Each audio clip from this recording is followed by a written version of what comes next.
Yeah, I muted myself because I was talking to my brother.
Welcome to Race 15 with CORA Championship Online Racing. We're at the Indianapolis Motor Speedway for the Collision Works Express 101.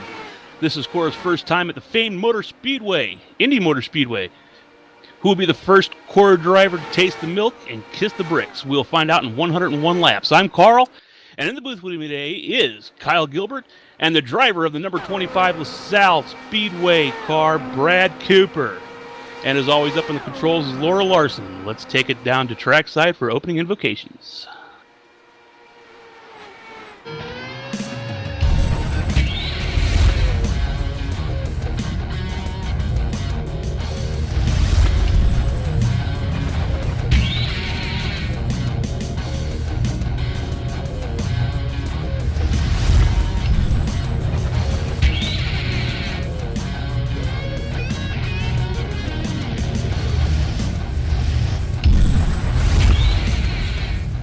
Good evening, race fans. CORA Championship Online Racing Association proudly presents the Sunday Money Series. The Sunday Money Series is being brought to you by Cole's Wheelboard Truck Center, Redwood Falls, Minnesota. Berkey Painting and Sandblasting, a quality job at a fair price, Redwood Falls, Minnesota. Hurley Property Maintenance, when you want the job done right, Kingston, Ontario. Dale Smalley Drywall, the finish is what counts. Sophia, North Carolina, Small Town Computers, serving Midwestern Michigan, SH&D Trucking, Elburn, Illinois, Collision Works and Collision Works AutoBody Express, making friends by accident in Memphis, Tennessee. Now at this time, ladies and gentlemen, please rise, and gentlemen, remove your caps, as the Reverend Rusty Dent will deliver our invocation. Dear Lord, let us pray. We want to thank you, Lord, for all we have. Dear Lord, we ask you that you protect those men and women who serve us both here and abroad. And oh Lord, we give thanks to those who have served us and have given that ultimate sacrifice that we may enjoy the liberties that we have today.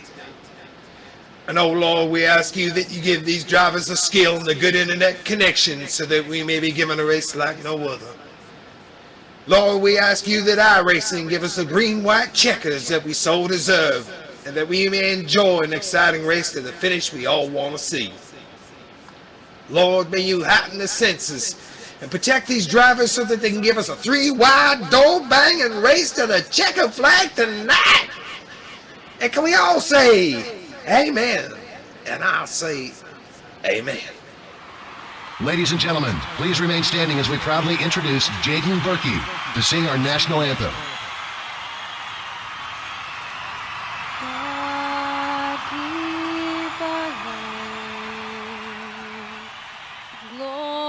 Glorious and free.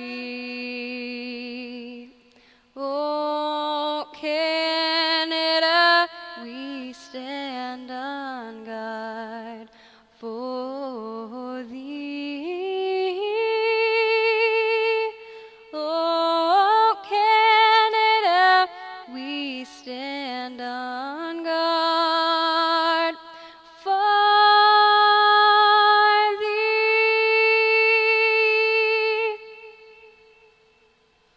And the rocket's red glare, the bombs bursting in air, gave proof through the night that our flag was still there. Oh, say does that star-spangled banner yet wave o'er the land of the free and the home of the brave.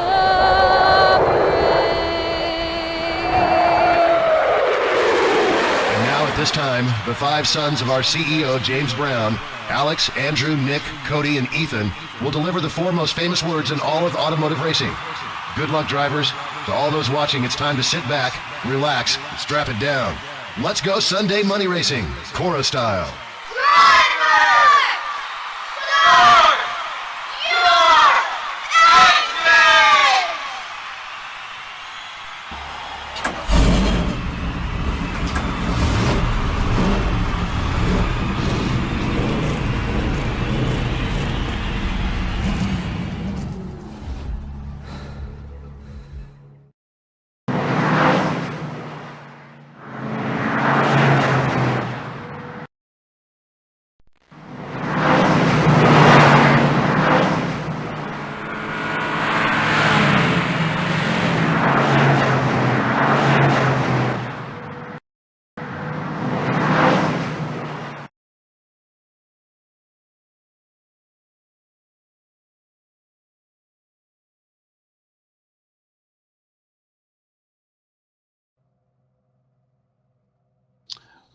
Welcome back to the Indianapolis Motor Speedway for the CORA 101 Collision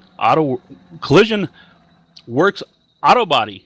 Wow, that's hard to say today for some reason. 101, and we are here for the first time at the Indianapolis Motor Speedway in the Indy cars.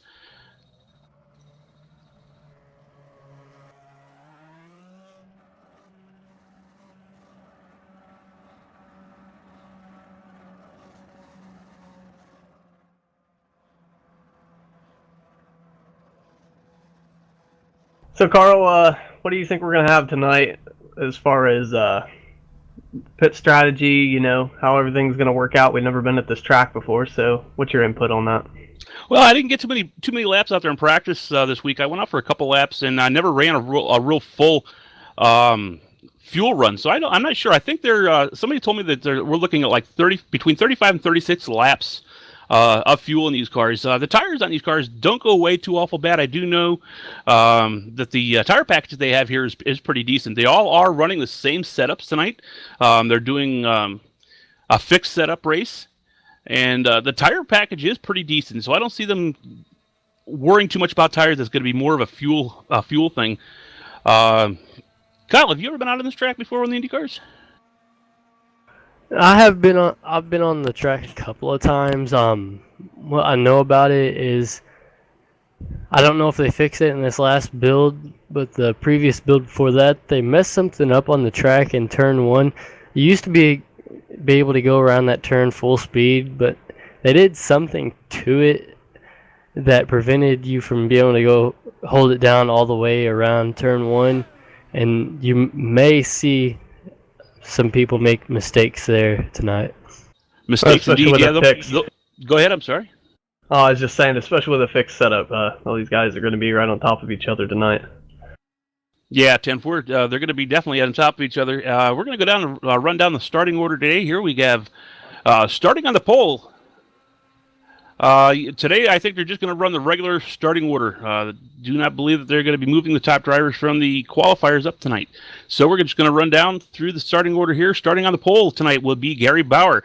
Starting outside, Michael Johnson, Don Stevenson, Eric Davis, and Jacob Nye.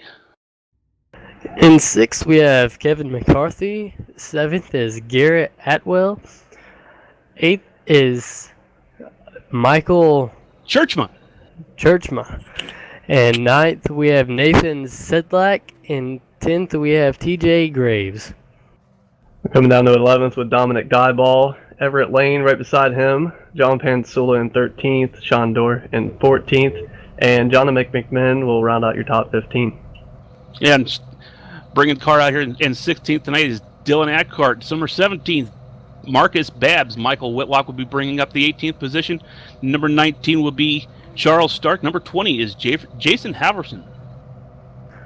And in 21st, we have Eric Wartley.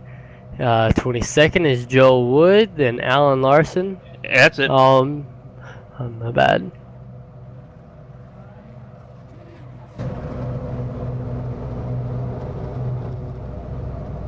I think it's kind of weird that Joel Wood chose not to take time for tonight.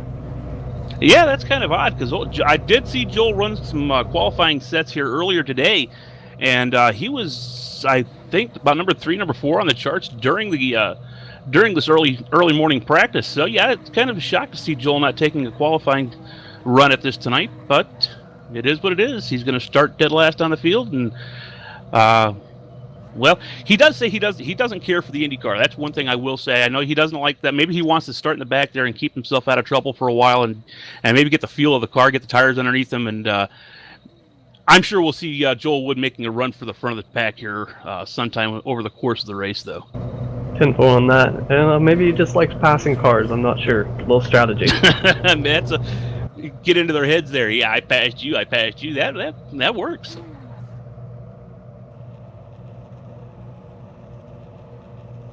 So we're going to grid. Any first race picks you got? Anybody catching your eye? I'm going with Nathan Sedlak, 100%. Well, Gary Bauer does have the pole tonight. He does have a fast car, but he's had some hard luck over the season. I'm going to take the number 44, Kevin McCarthy. We'll go with the Iceman tonight. See how he fares. He's my pick for tonight.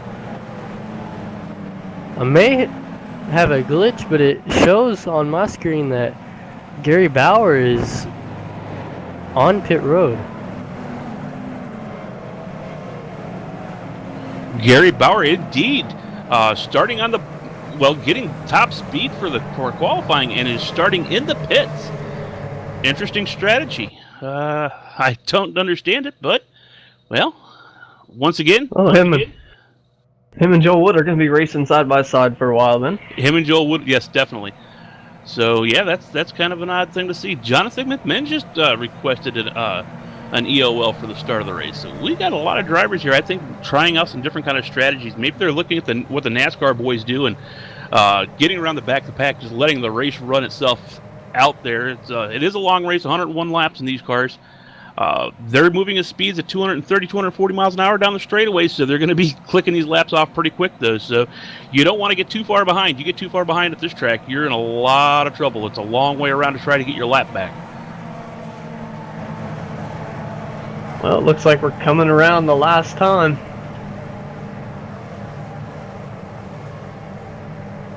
Looks like even though there's on the qualifying, it shows Garrett Atwell in 7th, but it looks like he's on the front row.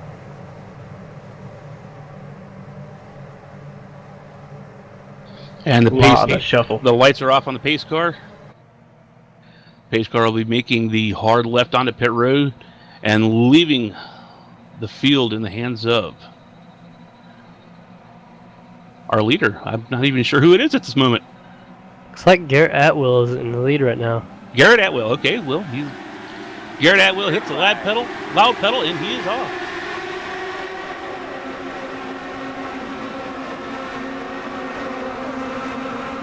Looks like they got turn 1 okay.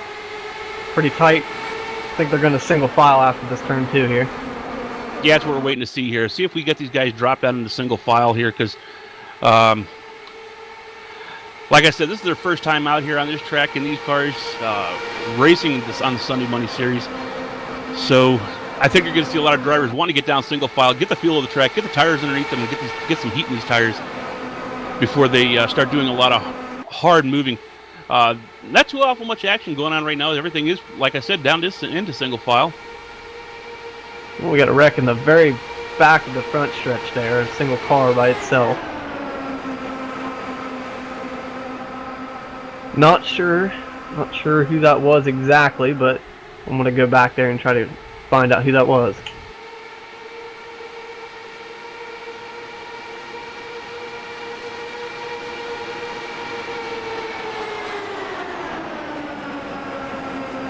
And as we come out of turn 4 for the first time going down the front stretch, we're going to see Garrett Atwell as our leader, followed closely by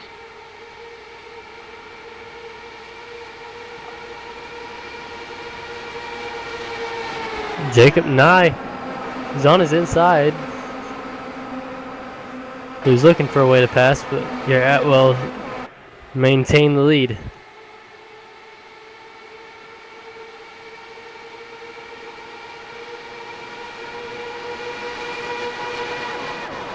listening to some of these drivers here on the over the radio. These guys are talking about they're trying to get their tires warmed up. It's kind of slick out there right now. I heard a couple of drivers saying rear ends are getting kind of loose on the cars, and they're wanting to have to let off the throttle a little bit going into these turns. When I was running the practices earlier today, I was running a flat foot all the way around the track, except for like at the beginning. Like I said there, the tires are kind of cold. They're kind of loose. So we'll see these guys getting the tires heated up and get some more racing going on here, I'm hoping. Right now, a lot of single file racing going on. Well, that's mainly what their game plan. I think those guys starting in the back, they knew that there wasn't going to be a lot of passing going on. So I figure being in the back's just as good as being in the front right now.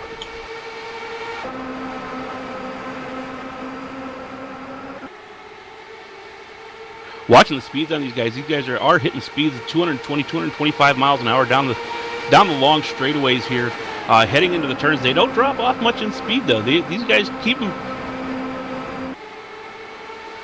We're being told from up in the tower here they're seeing speeds of 234. I'm riding right now with Michael Whitlock, I'm seeing his top speed right now. I've seen a couple times. He's been up about 224, 225. So he's not quite running maybe quite as fast as some of the leaders are. It's like the number 65 of Eric Davis has pulled it down onto pit road. He's leaving pit road now. Just a quick stop. I don't know what it was for, but he was on pit road. It doesn't take much to do any damage to these cars here. You get out and you just scrape the wall with these cars, and you knock the steering off on these things. And you're probably doing more damage to yourself staying out on the track when you have a car that's injured than going in and getting it repaired, because you do have one repair here. That's it. That's all you get. You get one time you get to fix the car fully. After that, you're pretty much done. So that's probably what you're seeing. Somebody might have touched the wall there, probably got their front tire out of alignment and want to come down and get it fixed, because you are going to do a lot of damage out there. These guys are going around this track at well over 200 miles an hour, and if you're out there on the track and you're doing 210, 190, yeah, you're going to be losing a lot of time. You're better off to get in there, get it fixed, and hope for a caution, get your lap back. We got a pass for the lead right now. Jacob Nye's taking over. Sedlak's right on his bumper. It looks pretty close right now. I'm not sure how he gave it back to him, but man, those cars are just not a lot of room between them up front there. Ooh. And it looks like it's Don Stevenson, I believe that's who that is, had contact with another driver, Michael E. Johnson, I believe.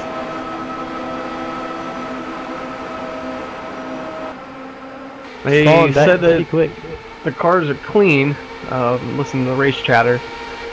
I don't believe in Michael got any damage from that contact, so he's still on speed. Garrett Atwell's now pulled out a 0.28 second lead, about the biggest lead we've seen so far. He's not pulling out too much of a lead on these things. I guess with the way these cars are set up, everybody running the same kind of setup, I don't think you're going to see anybody really pulling away and driving away with this race. What do you think on that one there, Brad? Well, I believe even with an open setup at Homestead when we were racing, it was hard to get away from a guy, because you always had that straightaway where the guy could have a really bad exit on the corner, but the drafter would just pull him back up for the entry. So that's the main thing with these Indy cars, is the aerodynamic grip that you get. Here at Indy, it's going to play a lot of a role because you have such long straightaways, and these guys up front are showing that right now. Garrett pulled away, and they chased him down in 2 laps, so I think that's going to be a draft. Yeah, they're definitely going to be right on each other's bumpers the entire race today, I do believe. Looking down through the list here, I'm not seeing a couple of drivers out here today. One of the drivers notably missing is going to be our vice president, Gordon Berkey. I don't see him. I don't think he took a qualifying lap. I don't think he's out here tonight.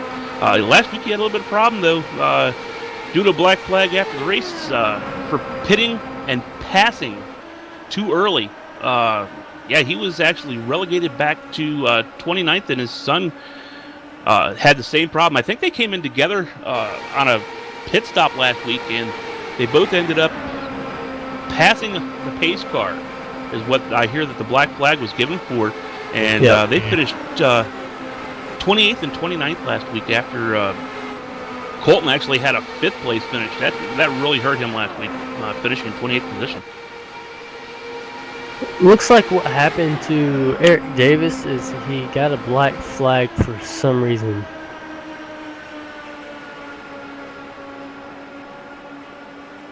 Let's say unsafe pit exit was what we're hearing for, I guess, coming off pit road. I'm not sure where he had to pit, but that's a shame because he's going to lose a lot of time.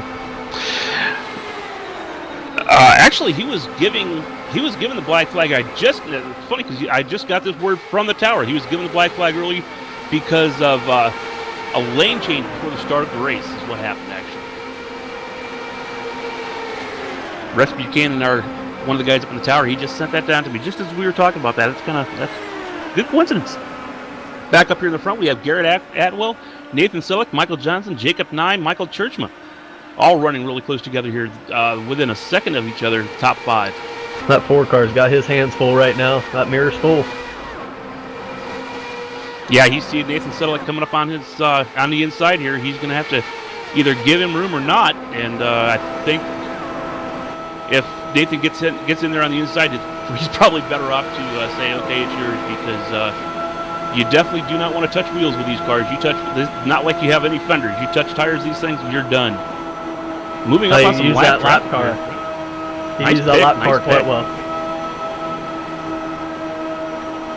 Yeah, Nathan used the lap car there of Eric Davis as a pick, and was able to complete that pass pretty cleanly. Meanwhile, Nathan Sillick is going to be, Garrett Atwell is going to be fighting back hard on the outside. He's going to think better of that. He's going to jump back down in here behind Nathan now and take some advantage of the draft, maybe save some fuel. Top 4 is done and checked out. They are using that draft to their advantage right now.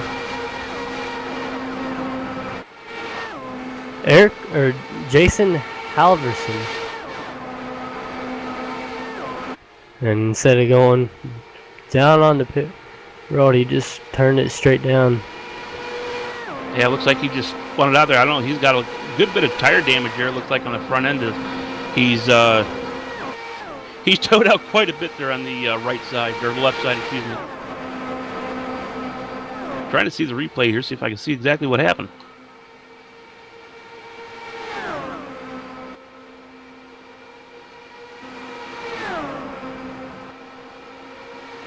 Then Garrett Outlaw just took the lead back. There's a lot of racing up front here. They need to get single file and pull away from the pack of cars. Yeah, these guys are starting to race hard up here in the front. You got Nathan Selleck, Garrett Atwell, and Michael Johnson. It looks like Jacob Nye is falling back about 2 seconds there. He's actually falling into the grips of Kevin McCarthy right now. If you don't watch out, he's going to be losing that position pretty quickly. These guys here straight it out here in the front end. Now they've settled their argument. They decided they're just going to go single file and just draft along. They seen that they were pulling away, and once they started racing, the guys behind started catching back up on them. I think another guy we're going to have to look out for, and he's just sitting in third place right now, real quiet, but he's got that newfound confidence from last week, and that's Michael E. Johnson. He's looking good right now. He's where he needs to be, and if he can just maintain this for the first, pit segment, I think he'll be in a position to maybe even win this race. Well, I think Michael Johnson better be nervous because he is blinking hard out there. I've seen him blink about 4 or 5 different times now on the straightaways. Oh, that's Jacob Nye. Okay, that's Jacob Nye that's blinking. Maybe a little connectivity issues right now with Jacob. This is his first time back on the track for a couple weeks. He's looking good right now. Hope his connection holds up. Yeah, he had a little bit of a connection issue last week during the broadcast. He was up here broadcasting with us, and he cut out a few times. So I'm wondering if he doesn't have some problems. We have a caution on the field right now.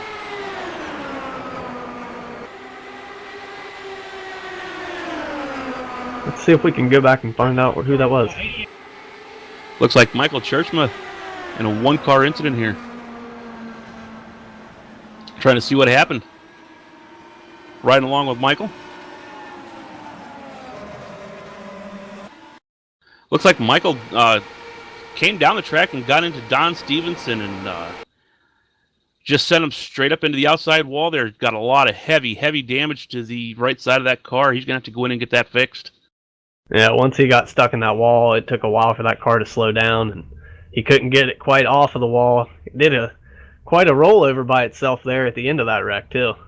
It finished it off. Trying to take a look there at Don Stevens' car, see if he picked up any damage from that. I'm not seeing it. He looks pretty clean, so no worse for the wear for Don Stevenson. But Michael Churchma, another hard wreck this week. What do we got? Anybody take a look down here at pit road, see if we got anything going on pit road yet?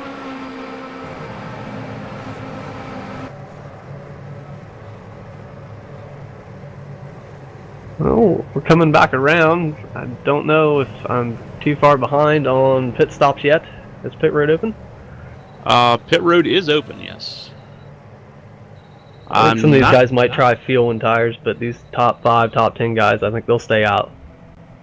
I'm looking like I'm seeing 1 car that's going to be trying for the pits here. I don't know.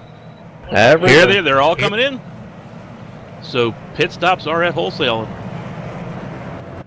We have one car staying out on the track, and that is Kevin McCarthy, I believe. Kevin McCarthy, I believe. Yep, thank you. Kevin McCarthy, I believe, stayed on the track. So as Garrett Atwell brings it down to his... Oh, it's Eric Weatherly, or Waterly. Sorry about that. I believe he's 5 laps down right now, so he's not a position. Maybe he's trying not to get able that wave to. around. Looks like we're going to see 4 tires and fuel all the way through here.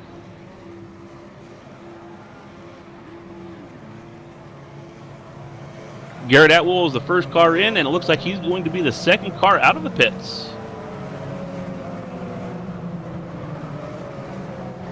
Yeah, Nathan Sedlick beat him out of the pits. So good pit stop there by Nathan Sedlick and crew. Wiped the race off pit road. Didn't shuffle up the top 5 too much, but still, Sedlick got where he wanted. The all-important lead.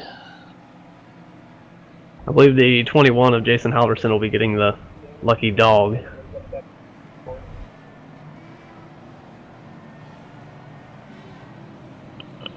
I believe that would be Eric, wouldn't it? Eric, he's 5 laps down. Jason Halverson 6 laps down there. They should be, since they're both laps down and in front of the lead lap cars. They should just get waved by. That's a good point. Yeah, they are sitting right here behind the pace car, so there's a good chance that they'll go the Alan Larson is going to, and he did administer the lucky dog to Jason Halverson. So you were right. Do you have my crystal ball tonight? No, I'll let you keep that. I'm listening on the race chatter. Got that turned up a little bit. I'm cheating. I thought maybe you grabbed a hold of my crystal ball and didn't tell me you had it. That's a privilege all its own. I'm not ready for that kind of power. I don't know if you want that kind of power because it's been wrong several times.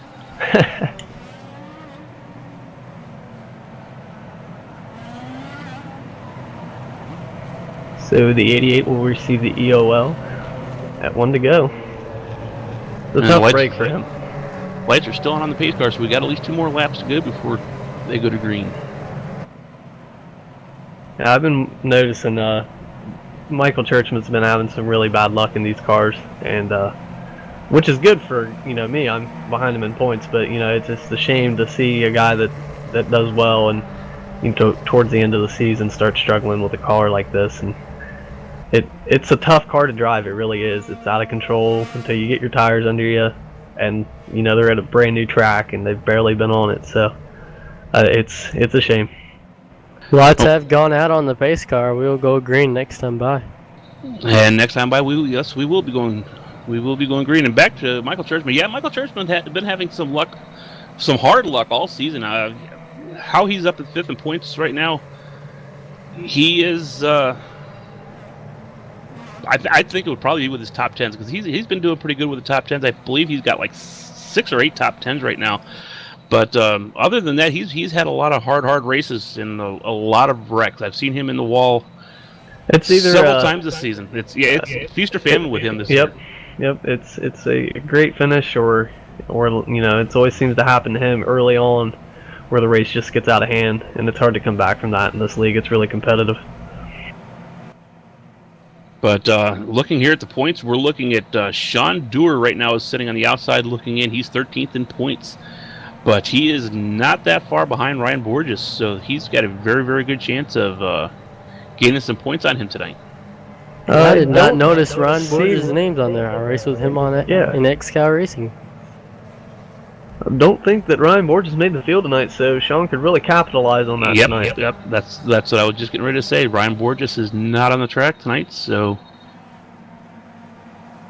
if he races in here like he does in X-Cal, he usually runs in the back a lot of the race, but he sneaks up front towards the end. As the pace car dives down onto pit road, Nathan Sedlick hits the loud pedal and off. We're heading back down the straightaway down into turn 1. Followed closely by Garrett Atwell, Michael Johnson, Jacob Nye. Sean Dewar sitting here in 5th. Dominic Dyball is made all the way up to 6th position. Kevin McCarthy is in 7th. Nathan did get a good jump on that restart. He's got at a little over 0.3 of a second lead. As long as Garrett can keep that draft, I don't think he'll lose him. Yeah, I think you still got a draft in these cars. Just up to about a second back, you're still picking up a little bit of a draft. As long as you keep that car in the draft, yeah, you'll be able to suck right back up onto him in no time. Speaking of which, here comes Garrett Atwell now. Definitely.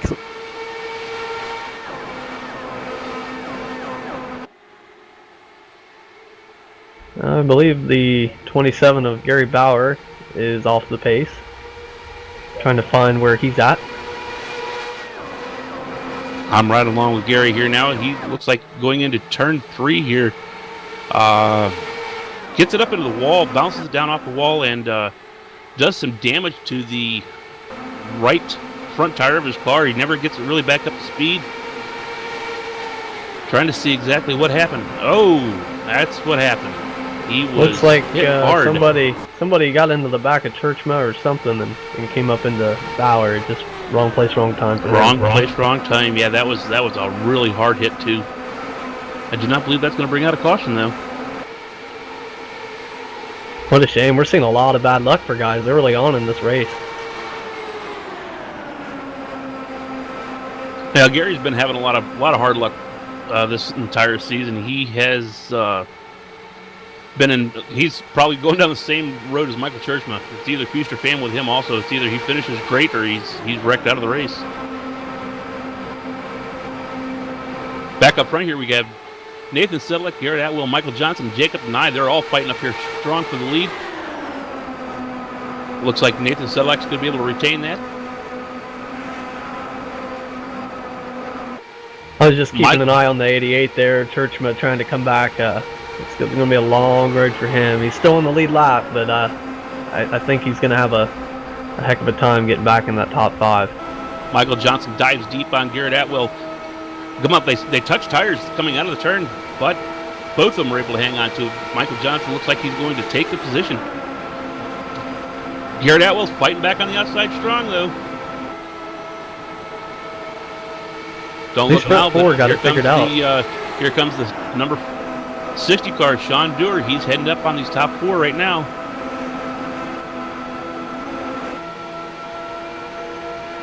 He's got that draft right now, and he's coming in. They keep racing like that. They're going to let him catch up easily. They need to get back in their single file like they were at the start if they want to pull away from this pack again. Got another fight for lead here. Gary Atwell's going to look on the inside of Nathan Sedlick. I believe Sedlick's going to lead this one. Yep, led by Nathan Sedlick.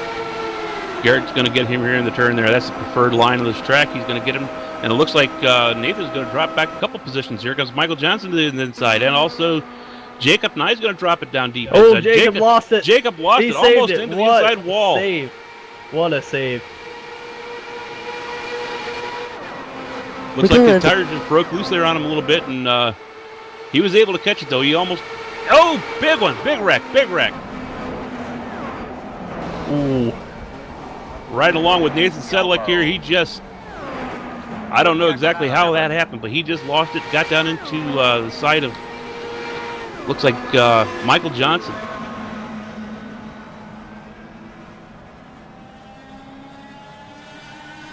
Yeah, he just slammed into the wall out of the turn and just came down into him. Yeah, that's exactly what he did. He bounced it off the outside wall right down into Michael Johnson. Looks like I it's going to believe take out Kevin at got least that 4 too. or 5 different cars. Kevin McCarthy's involved in this. Dominic Dyball looks like is going to be involved in this.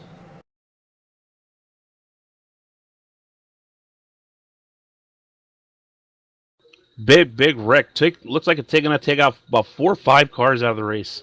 The Dominic was just very unlucky there. He missed the crash, but then Nathan was with his messed up car just got into Dominic. Yeah, there was just absolutely no place for Dominic to go. He was just a victim of circumstance, and that's been Dominic's thing. It seems like he doesn't cause the accidents, but he's in them all. That's why I feel bad for the poor guy. He drives his heart out here. He drives the Small town computers car, and it just one thing after I'll another tell for him.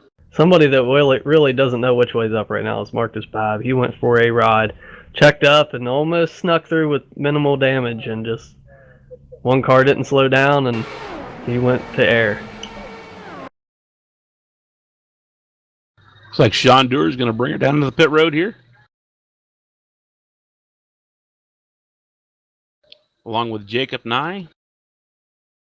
Jacob stayed out. Sean Doerr, we got about 4 or 5 cars. Looks like they're going to come bring it down on pit road here and get some new tires and fuel. Looks like Sean's got a little bit of damage there on the front wing. It's kind of facing in the wrong direction. Yeah, there was a lot of cars in there, a lot of top names, and just wrong place, wrong time again. It just seemed like nobody really knew where those cars were going to go after they started wrecking.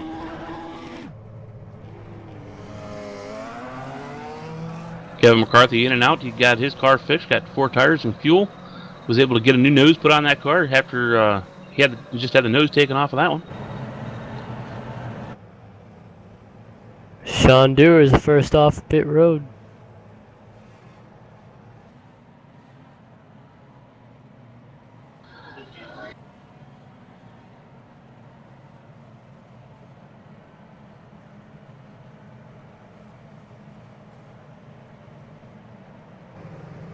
And we got a little bit of shuffle there in the top 4 now. Everett Lane's worked his way up to 3rd, and Jacob Nye is sitting in 2nd place, another competitive name. Jonathan McMinn in 5th place. This is, I believe, his 2nd race in CORA.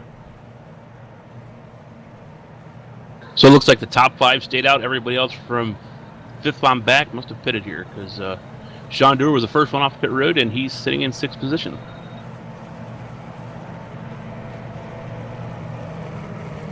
What do we got, about 10 laps on these tires? I think these guys are okay right now. Yeah, these tires, like I said, they don't go away too awful much. I think that they're more looking at fuel, keeping fuel in these things. Seems like the more fuel they burn off them, though, the faster the cars get. I did notice that today in practice. That just makes sense. These light cars, you take more weight away from them. Burning the fuel off just makes the cars faster. So I don't know what my strategy would want to be on that. I think I'd want to be keeping tires and fuel in this thing the whole time until we get down to the end of the race, though. Got some more takers on going on the pit road right now.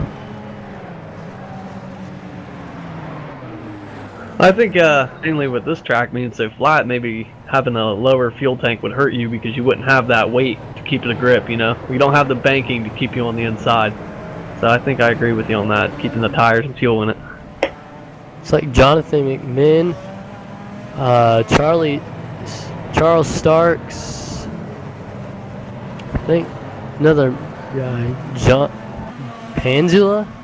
John Pansula, yeah, John Pansula is also on the pit road. Yeah, he And got then involved in that wreck there too. Dylan Eckhart.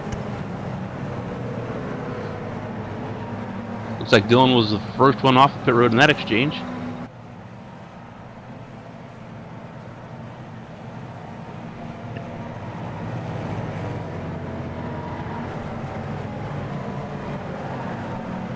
We've got about 16 cars still on the lead lap, and from 17th back, just a lot of hard luck for these guys. Watching John Pansula right now on pit road there, it doesn't look like he's got any resets left, and he has got some heavy damage. It's going to be interesting to see whether or not he's going to be able to get that car back out on the track and run it at all, because that rear spoiler is messed up. The front spoiler is completely gone. He started his car up and it is smoking. Yeah, he did have a reset. He's back out. But he is a lap down, so he's gonna have a hard fight here. He's gonna have drivers like Dominic Dyball, Marcus Babb, and Michael Jansen also fighting for that first car lap down here in case we get another caution for the lucky dog. Did I just say dog? I wasn't gonna say anything, but yeah. I think I've lived here in Maryland a little bit too long. So we will take the green flag on going on to lap 30. Lights are off on the top of the pace car. Pace car is going to take that hard left onto pit road. Is going to leave the field in the hands of Garrett Atwell. Taking the green flag on lap 29, lap 30 of 101.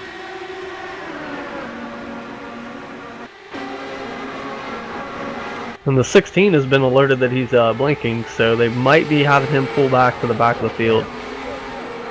Yeah, they'll probably just give him one more chance. If he blinks again, Jacob Nye is going to be shown the green flag end of line. They're gonna make him pull down and let the field by until he gets his connection straightened out here. But right now he's running solid, so he looks good. Speaking of which, here comes Jacob Nye. He's looking to the outside right now of Garrett Atwell for the lead. What a run! He's got a great run coming up the front stretch here. Who is it going to be? He's going to get that one. Jacob Nye is going to be credited for leading that lap. What a strong move on the outside to get around our leader, Garrett Atwell. Garrett's been strong all day long, and Jacob Nye is able to take an outside pass. You don't see that too awful often. Made it work. Too awful often. Too awful often. Everett's taking him on the outside as well. I think that 4-car may be a little off pace, man. Everett Lane just bounces it off the outside wall.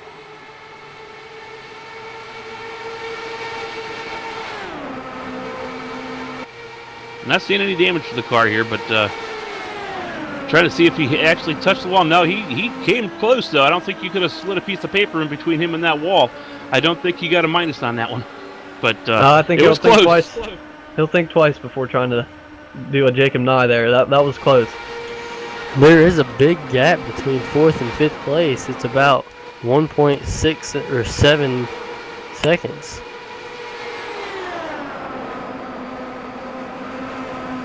Yeah, the 16's still blinking. I believe they're going to have him pull back. It's not getting any better for him.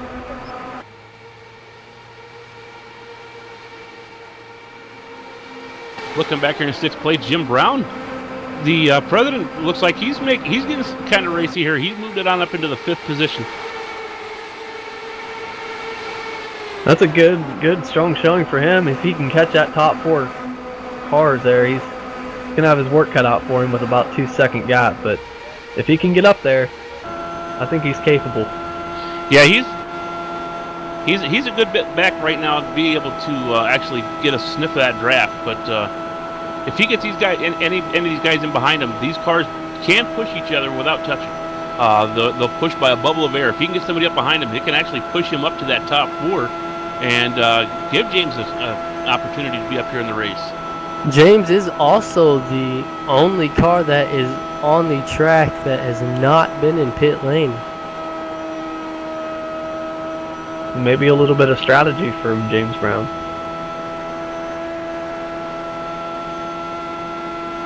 And he's got his cohort right behind him there of Kevin McCarthy, willing to give him that push. Them two have worked before together out on the racetrack. I see them working together again today. It's going to be 2 cars versus 4 at this point, but this front 4 is starting to break apart as well. Oh, we got a car in the wall, Everett Lane.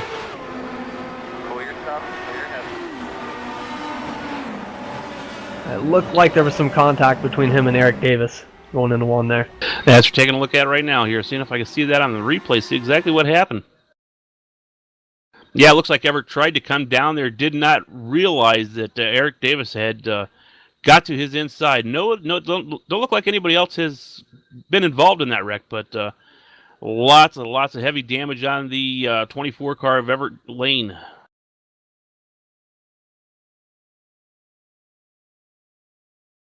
Yep, spotter just missed his cue there, I believe. I'm listening to the race officials up there. They're talking about they're having some issues with the Lucky Dog. They're going to have to start doing it manually. They did have iRacing set up to do the Lucky Dog, but it's not working apparently. So they're going to be doing it manually. Nathan said like.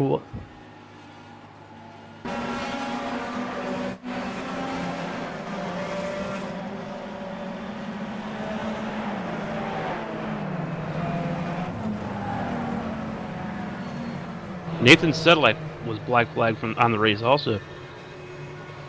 That's not good.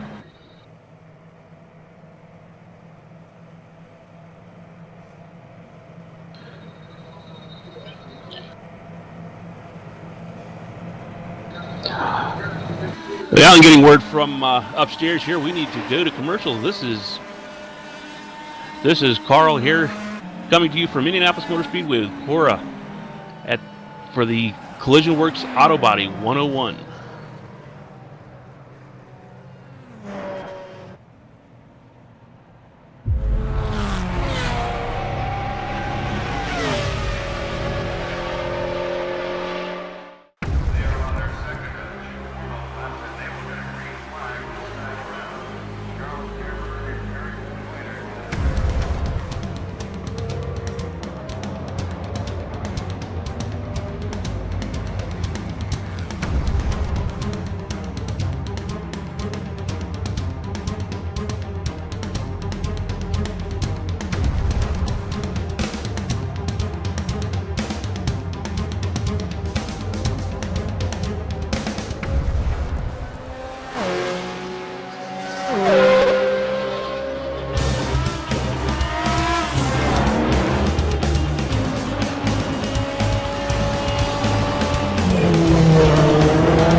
And we are back at the Indianapolis Motor Speedway with CORA for the Collision Auto Works AutoBody 101.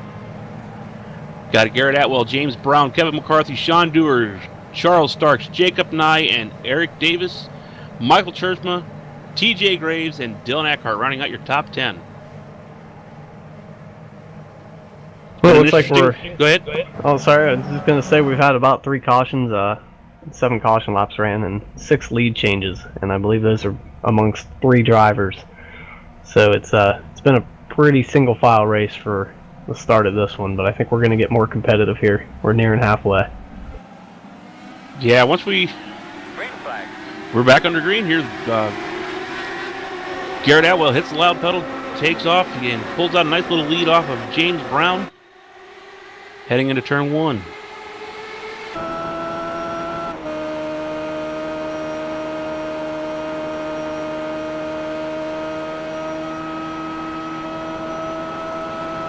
Looking back from Atwell onto James Brown, you see what a half a second lead looks like. That's about the biggest lead we've seen so far today.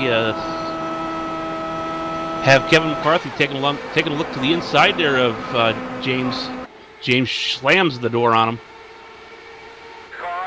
Caution. We got a yellow. Back under caution. Need anything to drink or anything like that? Not seeing exactly what happened here.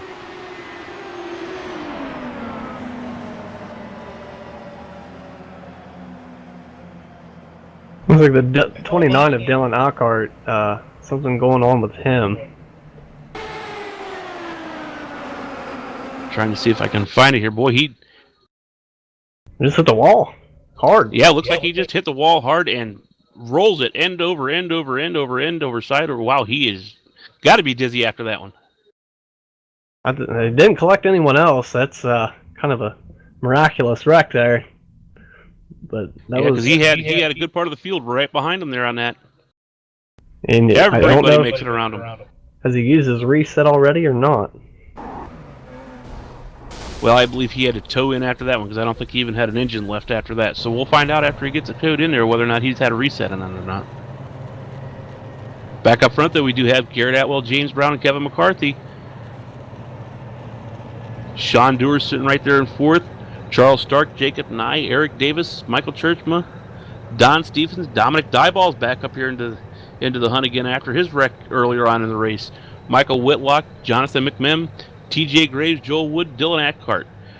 I've been getting word here Jacob Nye is wanting to talk to me for some reason. Haven't figured that one out, but he's telling me he's coming back to the front, so we'll see. Hopefully you got that connection taken care of. He's one of the fastest cars on the track right now. But I still think Sedlak, he's working his way back up too. I think he's going to be another guy to look out for. Yeah, my pick, the number 44 car, Kevin McCarthy, out there in that Flying Ace car. He's going to be a hard one to beat. I think he's finally got the handle of this, and once he gets the heat back in them tires again, I think he's gonna be looking to get around James and Garrett here, take the lead. Very interesting. James Brown still has not been on pit road. Michael Johnson gets his lucky dog, gets his wave by. That's going to put him back up on the lead lap, so we're going to have 15 cars back on the lead lap. James Brown still has not pitted. I guess his car's getting pretty good fuel mileage right now. He's in that pit window.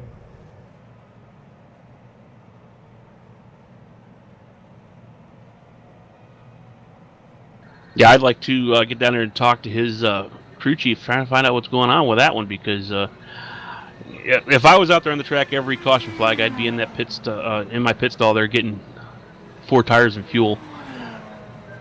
Boy, that's going to be hard if unless he gets it under caution where everybody else pits. He could be in a lot of trouble if he has to pit by himself. I think he's addicted to the clean air. I think these cars are running a lot more stable up front. It seems farther back in the field you go, the harder it is to drive. You got guys driving straight into the wall, it seems like, and maybe that has something to do with being in that dirty air. Garrett Atwell has led the most laps with 25 laps led. I'm looking back off the back here of Garrett Atwell, seeing something that not used to seeing in CORA, because it used to be a rule at one time that you were not allowed to swerve and warm your tires up. Well, since this last build, iRacing has made it now so swerving your tires actually does have an effect now and warms your tires up. So NASCAR, no. CORA, Championship Online Racing. There we go. Got the right people now. Has now allowed it. So that's kind of a neat little addition. Kind of waiting to see if I see anybody go smack into the wall. That happened to me this week. I'm yet to do it, but yeah, it's different, and you get that depth perception, and guys in front of you swerve, and you forget where the wall is, and it wouldn't be hard to do. Lights are off on top of the pace car here. One more lap around. We're going to be back under green. Garrett Atwell is going to be leading him down with James Brown, Kevin McCarthy, Sean Dewar, and Charlie Starks in the number 2 car, sitting in 5th. And Eric Wartley does have the fastest lap, but unfortunately he isn't on the track. Yeah, he is a retiree for this race. I think he used up his repair early, and he was taken out again in that second wreck, and that took him off the track for the night. Yep. But we still have 22 cars on the track. Yep. Which is way down from their usually 36 cars. We usually have 36 cars. We had a lot of people that probably on vacation. The weather's starting to break and get nice outside. Seeing a lot of people not wanting to have to dedicate so much, especially if you're not sitting in the top 10 or 15 in points. I think some of it was the schedule change. Maybe some random schedule change there. They didn't want to race at Atlanta. I don't blame them for that. That racing was kind of like watching a train, like you said. It was kind of boring, and so I think some of the schedule change had something to do with that too.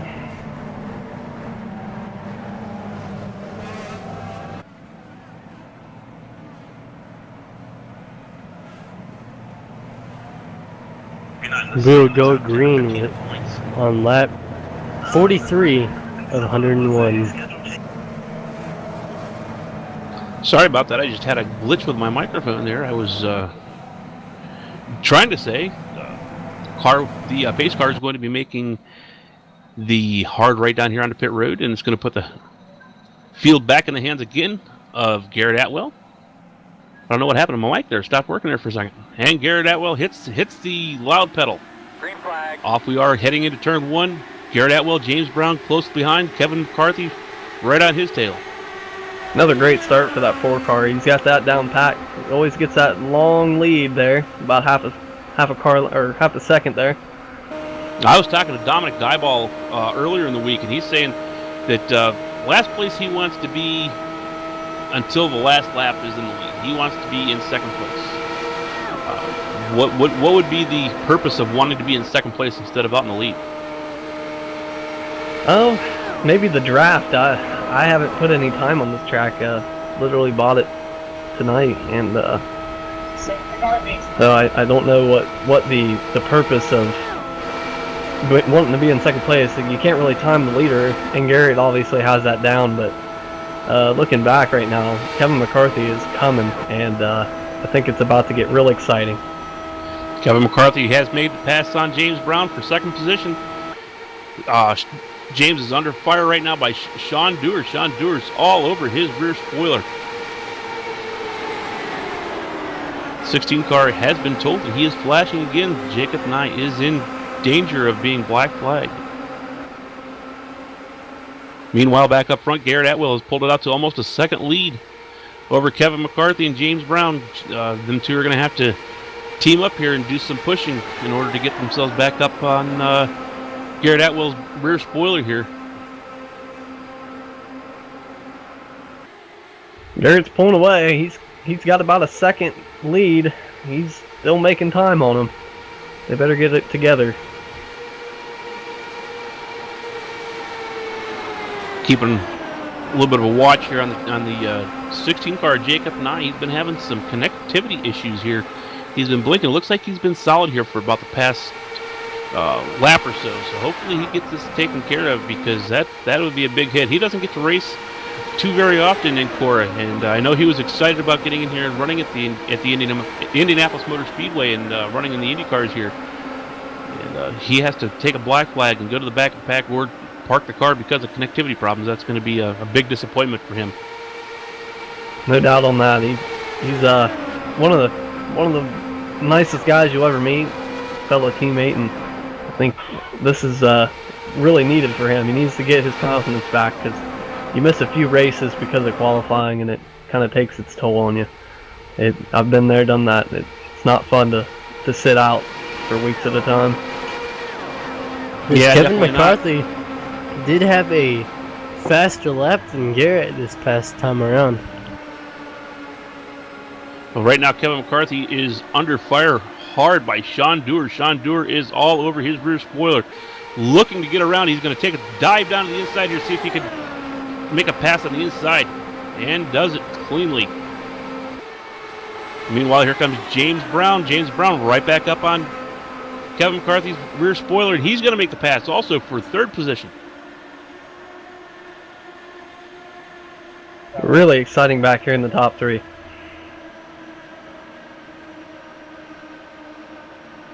Kevin McCarthy and James Brown running side by side down there. The drag race looks like James Brown's going to get his position back on Kevin.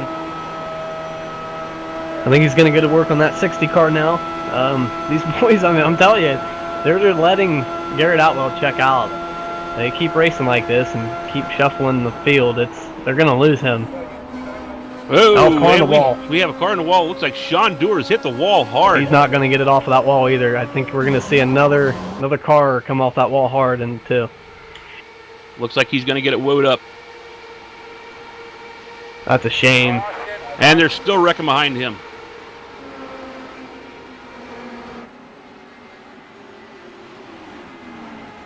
I'm trying to see if I can find out who that was.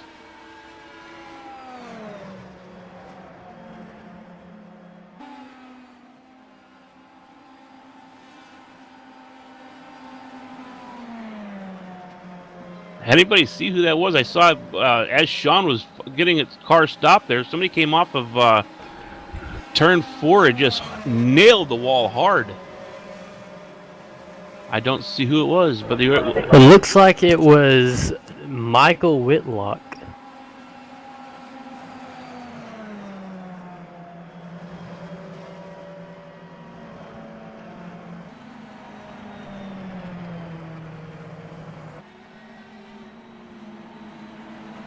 Looks like he just may have got a little loose and came down on the 24 of Everett Lane.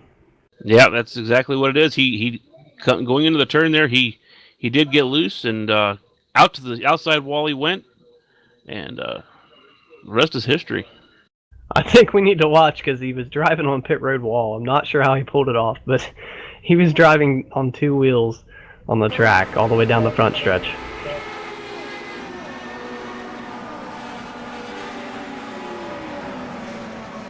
I believe he was told to tow. He wasn't able to get it on pit road. Meanwhile, we have Garrett Atwell, Kevin McCarthy, James Brown, Jacob Nye, and Eric Davis running in the top 5. Action-packed race here. I think we're on caution number 5 now. Yeah, 5 or 5.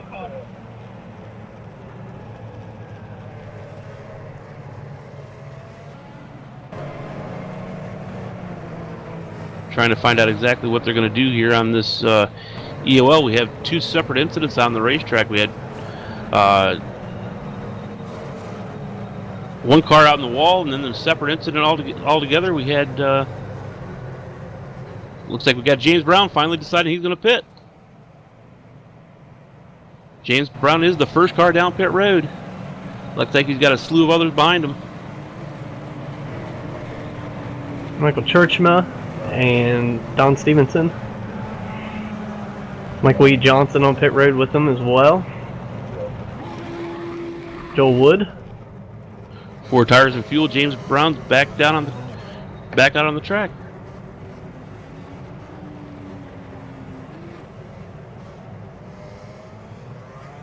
.9 second stop. Very fast stop there for James. Being the first car out of pit road, and he's going to be back probably, I'd say probably around the 10th or 11th position now in the restart, but with fresh tires and fuel, he's good to go. He went 51 laps on that run. So very good possibility that might have been his only stop for this race. The complete opposite of him. Everett, Lane, Gary, Bauer, and John Panzilla have all been on pit road 6 times. Wow.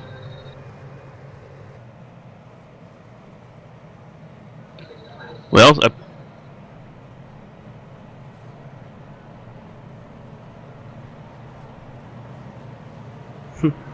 well, I do know James he's gonna come back out. He's gonna fall back in around 12th position, and he's gonna have a long way to go back up to the front. But like I said, I think that's gonna be his only stop for the race. 51 laps into the race, and 50 more to go. So he can very well pull this off. Well, he doesn't have a lot of one pit pressure stop. behind him. There's only 14 cars left on the lead lap. Nathan Sedlak finally got back on the lead lap, but I think you got Joel Wood beside him. He's not got a lot of cars behind him that are racing for position, so he shouldn't have too much to worry about. Well, we got Garrett Atwell, Kevin McCarthy, Jacob Nye, Eric Davis, Charlie Starks, Dominic Diebold made it to 6th position, TJ Graves, Michael Churchma, Don Stevenson, Michael Johnson, Jonathan McMahon. I don't know who Jason is. James Brown, Joel Wood, and the last car right now on the lead lap is the number 35, Nathan Sedlak. So that gives us 14 cars on the lead lap. First car lap down is going to be John Pansula. The lights have gone off on the pace car. We'll take the green flag with 49 laps to go. Sorry about that. I feel like I'm always talking over you there, Kyle. I don't mean to do that. Sometimes I can't help it. I push that button. We were saying the same thing. Looks like Jacob Knight is still showing a little bit of blinking here. I just was watching, just happened to hop on his car here to see how he's doing. Blinking again heavily. I think he is concerned, but he says it's only doing it under pace laps right now. So hopefully we get under green, he can get that under control. I don't see Garrett getting that lead this time, though. I think Kevin's going to give him a run for his money on this one. Yeah, he's got Kevin McCarthy sitting right there on his rear spoiler. Kevin's getting the tires heated up. I think Kevin's wanting to go for a run for the lead. He's got Jacob Nye right behind him there. He's going to be pushing him, so very good possibility to see Garrett not quite get the big takeoff like he's been getting. And with that only blinking under caution, I believe that's because when the car is going slower, it's because the computer has to process more graphics. So maybe it's not a connection. Maybe it's the computer itself. Maybe it'd still be a connection because the computer has to download more graphics whenever he's going slower. That's happened with me also. Here we go. We're about to find out what's going to happen. Coming around the last turn here. All right, coming around turn 4. Pace car is going to make its hard turn into pit road. It's going to put the race back in the hands of Garrett Atwell.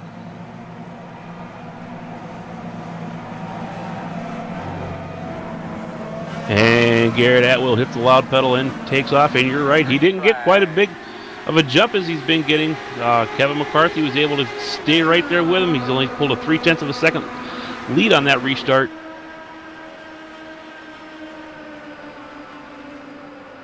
Well, like I said, if he maintains that draft, he'll be okay.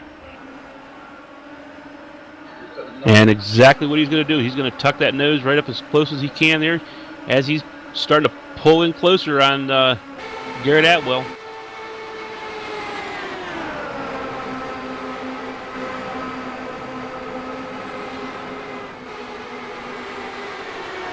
There's a slow car down low on turn 4.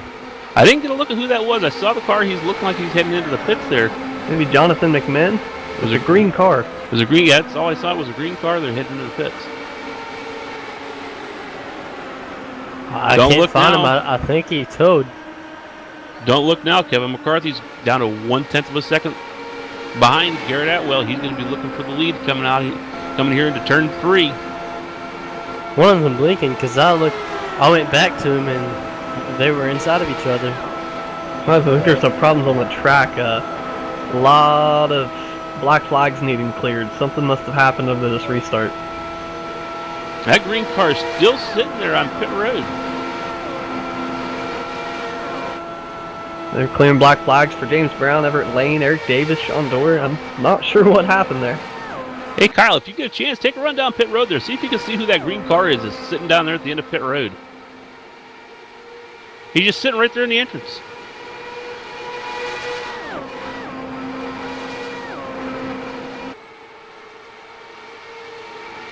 And they're starting to get word that maybe some of these guys are going to get DQ'd, so they're throwing the caution.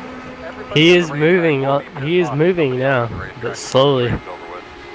You know, Tower's got a lot of work to do here. He must not be under his own power because it doesn't. I don't hear that engine running. So something's going on in the tractor. I hear. That's what I was saying. Something's going on out there because I hear everybody yelling. They got a black flag. Got a black flag. So I'm not exactly sure what's going on out there. Maybe the green car had something to do with that. I'm not sure. He is off the track now, or he has towed.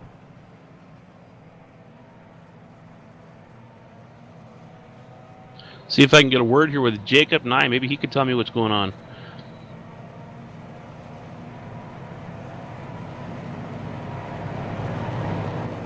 He's still rolling down pit road.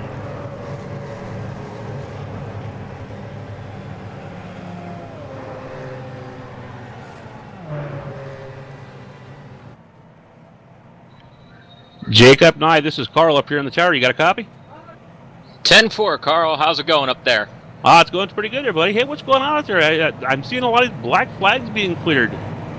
Marcus Papp came over to radio and his pedals died as he was about to get going there in the backstretch, and his car just went down to a dead halt, and everyone went around him to avoid him, took the green flag, and everyone behind Garrett, Kevin, and myself had gotten black flag there due to an electrical issue with either steering or his pedals on Marcus's car there in the back. Well, we've been keeping an eye on you there. We've seen you doing a lot of blinking out there. What's going on with that? You having some connection issues, or? Yeah, have a few things going on here at the house. You know, it's Mother's Day. Mom's enjoying her new toys and sucking up the bandwidth a little bit. But that's, you know, the love for the mother. You always got to throw that in there. But she turned it off for me, and so far my connection's stabilized here. You know, got 40 laps here. Got this car dialed in. One more pit stop, and I'm going after this number 4 car here in front of me. Well, hey, sorry, I just wanted to say hey to Jacob there. You're looking good out there, buddy. Oh, thanks, Brad. It's a great feeling to be up here right now. Oh, I bet you're looking good, bud. It does look like Marcus Babb did get his issue fixed because he's back on the track. So, Jacob, I mean, I was getting ready to ask you there. How's the track feeling out there? Is it slick or? Actually, it's really, really grippy right now. You turn the wheel, and it's fighting everywhere. All through the qualifiers, I've had an issue with it sliding up to the exit of the turns. And this race, I actually got loose behind Nathan Sedlak, I believe, and almost lost it. Saved it, and then unfortunately missed that big wreck that happened with Sedlak and MJ. But the car's driving great for everyone on this track right now because it's gripping amazing. It's pretty much pedal to the floor, and how well can you turn? Well, Jacob, you're set up there in 6th position, buddy. Good luck, and hope to see you after the race, pal. I hope to see you after the race as well, Carl, but if not, you know, it was a good run, and happy Mother's Day to all the mothers out there. That's Nathan Sedlak running in the number 2 position in the number 16 car. Jacob Nye. Sorry about that. Did I? I'm sorry. Jacob Nye. I'm actually showing him in 2nd place. Yeah, he's sitting here in 2nd. Y'all left the door unlocked again, guys. Uh-oh! I hear Alan Larson in the background. Hey, Alan, how are you doing, buddy? Not too bad. Just kind of trying to take care of things up there in the booth. That last caution, we had a situation where a driver had his pedals go out just before the green flag, and everybody passed him, and everybody got a black flag for passing under yellow. So that's why we had to bring out that next caution. And Then things happen, mechanical things happen, and apologize for the the mix up there. But if anybody was wondering what that was all about, that's what happened there.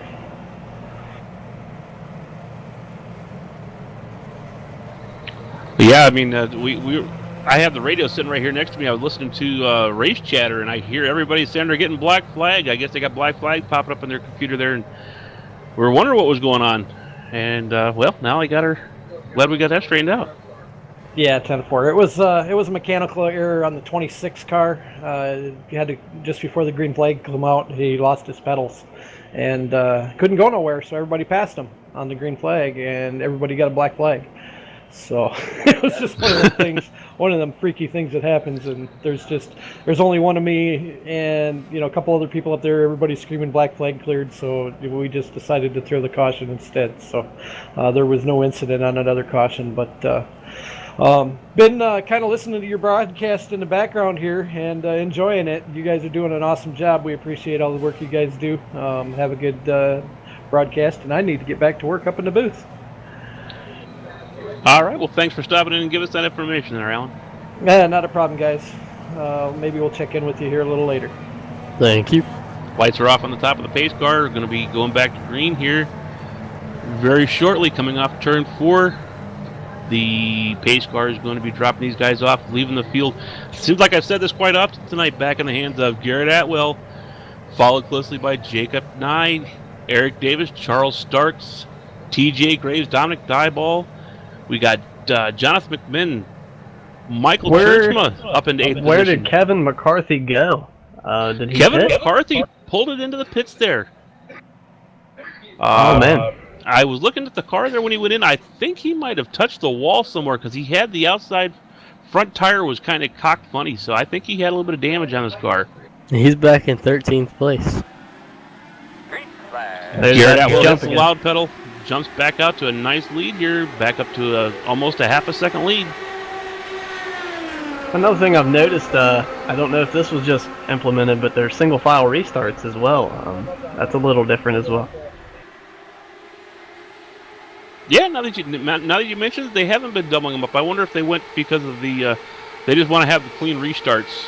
Figure if they have them single file a little bit better than having them side by side bouncing off each other. Maybe that comes into play with what Dominic said with he wants to be in second place. He maybe can time your start a little bit better when you're directly behind somebody. Big wreck going out of turn 4.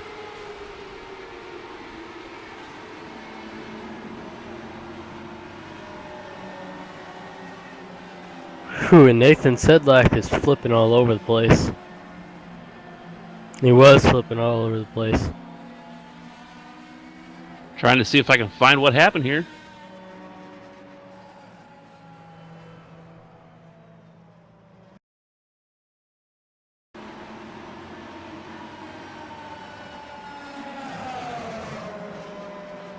It looks like James Brown might have been involved in that. Jonathan McMahon came down in front of, let's see. He came down in front of James Brown, and that caused Nathan to check up. I believe that he was a little off pace there, and James just kind of had nowhere to go. Yeah, James had to check up there going into the turn and just got totally into the rear end there. Wow. Big wreck for James. That's a shame. James was doing really well. Just got his pit stop taken care of. And that's a shame for Nathan as well. That was my pick, and the guy had just got back on the lead lap. He finds himself flipping down the turn 4. Well, luckily for James, he was able to come to rest right outside of pit road. He's able to drive it down pit road. So if he has a repair, he's going to be in good shape, be able to get it back out. I don't think he's going to lose a lap. That'll be close. It was a long pit road when you're going that slow. Yeah, he did not lose a lap, though. He's going to be able to make it back out there in 14th position. Nathan Sedlak, I don't think he's going to lose a lap either on that. Jonathan just came down where he shouldn't have.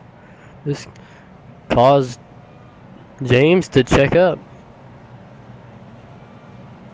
Well, while we're under caution here, let's get another chance to get some commercial words in here with our sponsors. This is Carl coming to you from Indianapolis Motor Speedway with the CORA 101.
He has just gotten past Ross Kent, but oh, car spinning.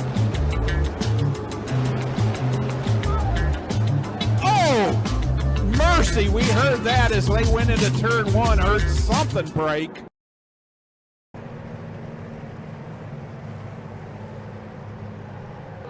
Welcome back to the Indianapolis Motor Speedway for the Collision AutoBody 101. We have Jacob Knight, TJ Graves, Garrett Atwell, Michael Churchma, Eric Davis, and Don Stevenson, the top 6 cars. It's been an interesting race here. We got, I believe we're under our 6th caution now. What's your take on this here? 7th caution. 7th caution. I just got word this is our 7th caution. So what's your take on this? What do you think is going to be the strategy now for the rest of the race, guys? Don't wreck. That's I think that's the I mean, Garrett Outwell, he's been leading the whole race, and he finds himself sitting back here in the back of the field. So I think stay out of trouble. I think that's going to be Garrett's situation. Stay out of trouble, stay out of trouble. Yeah, well, it seems like bad luck's happening to random people at random times, and I don't know if Garrett has a rabbit's foot in his car or not, but he better, every superstition he has, he better hold to it, because it's going to be a long time passing 8 cars. Don Stevenson, who is in 4th place, does have the fastest lap of the race with a 39.461, followed by Dominic Dodball with a 39.492. We got a shake up here in the front of the track, front of the pack here with TJ Graves, Michael Churchman, Don Stevenson, and Michael Johnson up here in your top 5. Names that we are used to seeing up here but have not seen lately. It's going to be interesting to see if one of these guys can pull out that rabbit's foot and pull out the win here and take CORA's first win at the Indianapolis Motor Speedway in these Indy cars.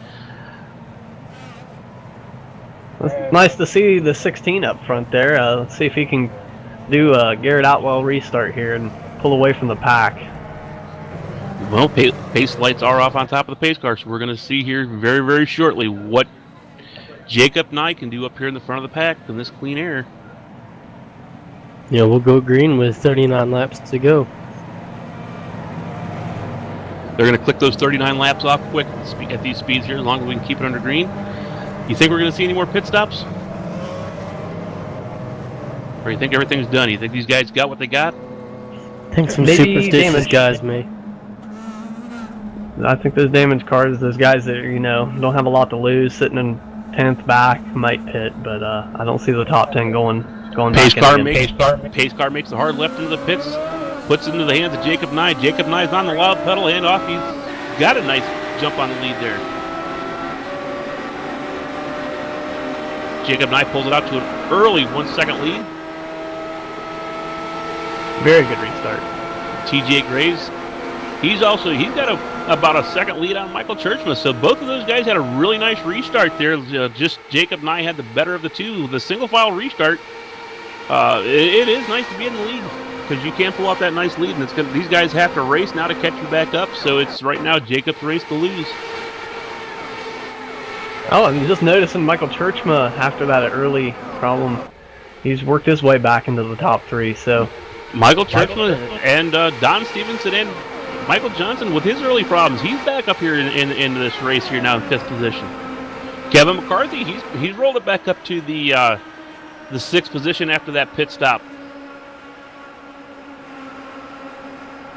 I believe that car behind Jacob is a lap. Is that Gary Bauer 4 laps down? Yeah, he's just going to pull over and let him get on around him and get out of his way. No reason to race him. He's 4 laps down. So, but you know, Jacob Nye is not going to leave anything on the table. So he's going to give it all he's got. Well, they're getting really close. They're touching. I think Jacob thought better of racing him and just decided he's going to let him go. Maybe manipulate the draft. He could use that car to get away. If Gary's still got a good lap time in that car, he could pull away from this field even more. Right now, it looks like the race is going to be back around the 4th or 5th position here. No, back a little bit further than that, probably around 6th, 7th position.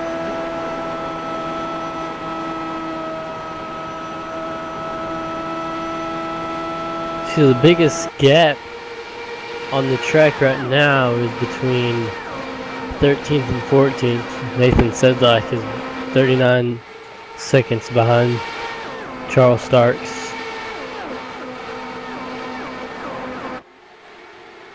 Nathan is 1 lap down now. Well, right now I'm riding on board here with John Pansula, looking back at Eric Davis and Garrett Atwell. Those 2 guys are fighting hard right now for the 8th and 9th position. That's about the best battle I see on the track right now. Yeah, Nathan knows he needs to go. Doesn't have a lot of time left, so he wants to guarantee that he's going to get that first car a lap down. Put as much time as he can between Everett and him. I'm looking for our Garrett Atwell here, number 4 car. He's made it back up to the 9th position, so he's back on the move. He's coming back to the front of this field. Right now, he's kind of stalled out here behind Eric Davis. Eric Davis is giving him a real run, not letting him. He knows that Garrett Atwell has a fast car, and he needs to keep him behind him.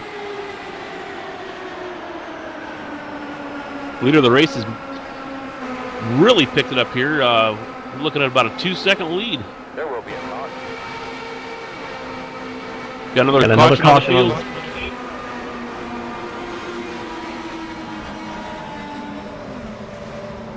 Michael Whitlock in it again. Looks like trying to see exactly what happened here with Eric Davis and Michael Whitlock.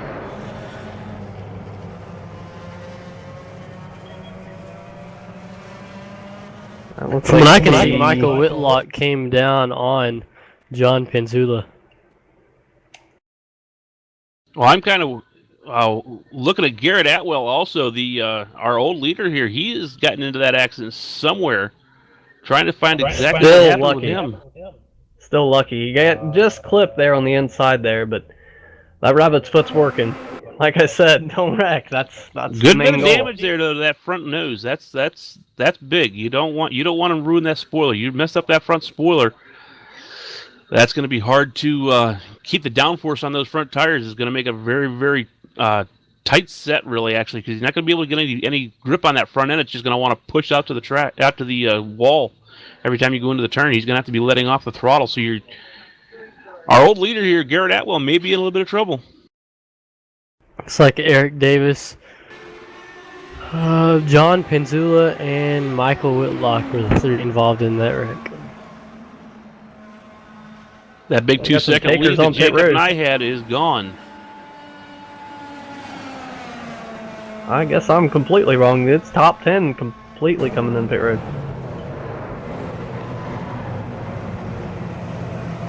Oh, right along here with Jacob Nye down pit road. See what he does. I'm sure it's going to be 4 tires and fuel. Yeah, the advantage of this car is you get your fuel, you might as well put tires on it because it takes about the same amount of time. Yep, because you're going up on air jack, so all 4 tires are off the ground. They can do all 4 at the same time.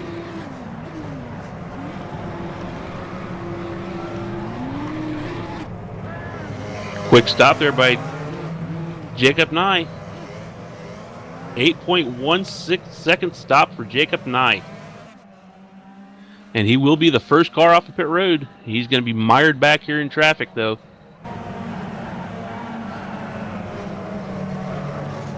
And the 28 he has completely DNF from the race, so Michael Whitlock is out. Michael Whitlock is going to be retiring. He's going to bring it behind the pit wall, and he's done for the day. I believe he was black flagged because that was his second incident that he was being credited for. So, yeah, he's been black flagged for the race. Joel Wood even had a faster pit stop, 4 seconds. That must have been a fuel-only stop. Yeah, I'm thinking he must have done a fuel only because that's pretty quick. You're not going to get 4 tires off these cars that quick. And they could do it fast, but wow. Maybe the lugs were already loose. That's well, there's only 1 lug per tire, so that's a possibility. Kenny McCarthy didn't fit, so he is in the lead. Kevin McCarthy. Yeah, Kevin McCarthy is our leader. So we're gonna have Kevin McCarthy, and look who's in second, Garrett Atwell. He didn't pit, so maybe he's got more confidence in that front end than what I do. I'm kind of nervous about that, but we have Jacob Nye sitting there in third, Dominic Dieball, Michael Churchman, TJ Graves, Charles Starks, Don Stevenson, Michael Johnson, and James Brown back up into the top 10 now. That front end looks worse and worse every time he goes by. I don't see him keeping up with Kevin. I don't think it's realistic. Yeah, he's got that front clip there. It's pretty bent up. I think I would have brought that in and had him put a new nose on that because, yeah, he's going to be very tight. He's not going to be able to get the speed out of that car that he was getting earlier.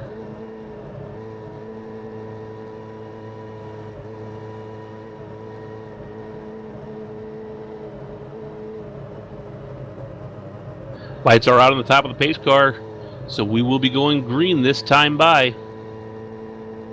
Another interesting note is the small town computers car. Dominic Dieball is finding his way up front near the end of this one. Being that Garrett's got damage, I see him working his way to second place, maybe having a shot at this one. Yeah, Dominic's been fast all week long. I did take a look at some of his practice times this week, and he was one of the fastest cars in practice. The early practice today, he was the fastest car in practice. By a long shot. Matter of fact, he had one of the fastest laps I think I've seen turned here on Indianapolis Motor Speedway in these Indy cars this week. And, yeah, he's got a very good possibility if he can get around Garrett to overtake Kevin and take this race, his second race of the season that he'd win. It's looking like it's all coming out to plan for Dominic. He might be shaping up for that second place in the last restart. So he does have the second fastest lap of the cars on the track right now. And Dominic does have a good setup underneath him. He's a very, very fast car. So we'll see. Right now we got Kevin McCarthy. He's my pick. He's sitting up front. He has made his way up here. So let's see if he can hold off this field. We have 14 cars still in the lead lap. Joel Wood sitting in 14th position. So, and that time that Dominic has, it's second to Don Stevenson with a 39.461. And Don Stevenson's sitting in 9th place right now, so I don't think he'll be in the way.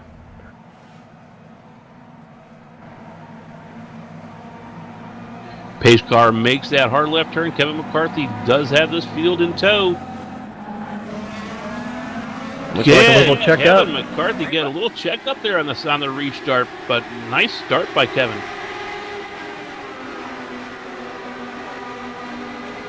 Dominic Dieball is sitting right there in third place. He's looking right at Garrett Atwell's back spoiler. He's wanting to take this second spot away from him. Kevin is going to do it pretty easy. Kevin did pull out pretty far. He's got a almost 1 second lead. 9/10 of a second. Yeah, that four car is just off pace right now. It's not handling for him. You can tell by the way he's taking the corners. Yeah, he just driving that thing right up to the wall every single time they come out of the turns there. That was probably the best turn I've seen him make right there. But, yeah, that front spoiler, I'm telling you, it's going to come into play. It's going to hurt him badly. But Dominic Dieball is now sitting here in second place.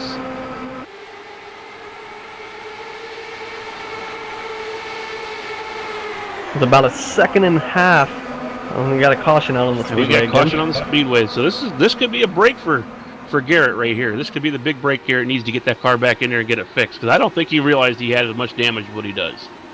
Looks like it was Jason Halverson and Eric Davis, I believe. Take a look at the replay here, see what happened. To bring up our 9th caution, I believe. Oh, I'm sorry, Gary Bauer and Jason Halverson. It looks like Jason Halverson just out there minding his own business, and Gary Bauer got loose coming off the turn, tried to catch it, and right into the rear end of Mr. Halverson, spinning him out.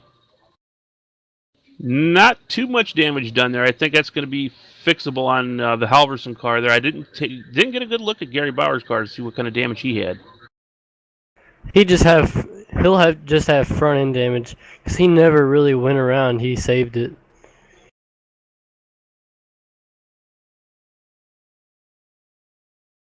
So I believe Garrett Outwell is going to come down pit road. I think he's dedicated to that idea at this point. He was about 5 miles an hour off the pace, so yeah, he was having a tough time coming out. Like I said, he was taking it right out to the outside wall every time he was coming out of the turn there. He just, like I said, he's not getting any grip on that front of that car at all with that spoiler bent up like it is. I don't know what Gary Bauer's reasoning was, but he did call a tow truck, but it looks to me like he just had some spoiler damage. Or, front end. His Very front well wing. might have stalled the engine out when that happened. The 15 car looks like he's committed to pit road right now. Dominic Dieball is riding down here on the pit entrance. Well, we're gonna find out right now. Yep, here comes Garrett Atwell. Just I thought he would. No, faked him out. Back on the track he comes. Doesn't want to chance it. I don't think he wants to go back here to the back of the pack, but I think it's going to happen no matter what, unfortunately. Yeah, it's a shame. That car was fast. You could tell to lead as many laps as he did and just have, a scratch on the front end like that. It's a shame. Well, I'm not seeing any takers to pit road this time by. I think everybody is going to keep it out on the track and pretty much say what I got. I'm going to finish this race off, and I don't think we're going to see too much more going on in the pits tonight. Well, Garrett, to be exact, he has led 44 laps. Yeah, to lead 44 laps and just to get into somebody else's mess up out there. And like I said, all he did is just bend that spoiler up just a little bit. But you get that thing. These cars are made for downforce. You lose that front spoiler, you move it just a little bit, and you lose that downforce on them front tires. You just have no control on what you can do going in them turns. Not like you do with a perfect car. He should have enough time to get back up to the front because they'll probably go green with 26 laps remaining. And he's got that racer mentality, and we've all got it. You don't even think about your damage once that green flag drops. So I think he's just gonna powerhouse it and make that car work for him.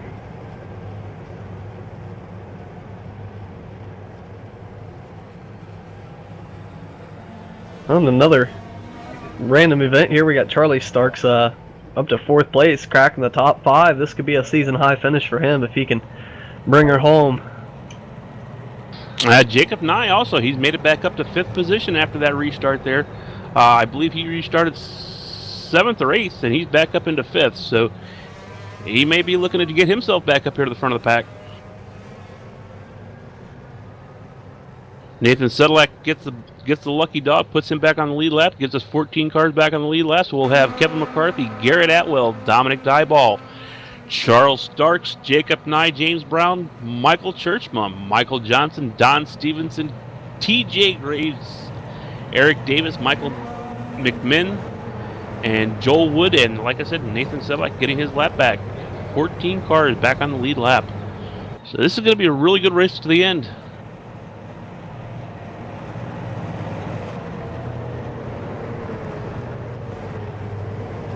Lights are off on the top of the pace cars. Next time by, we are going to be going to green. So lap 76, we're back under green.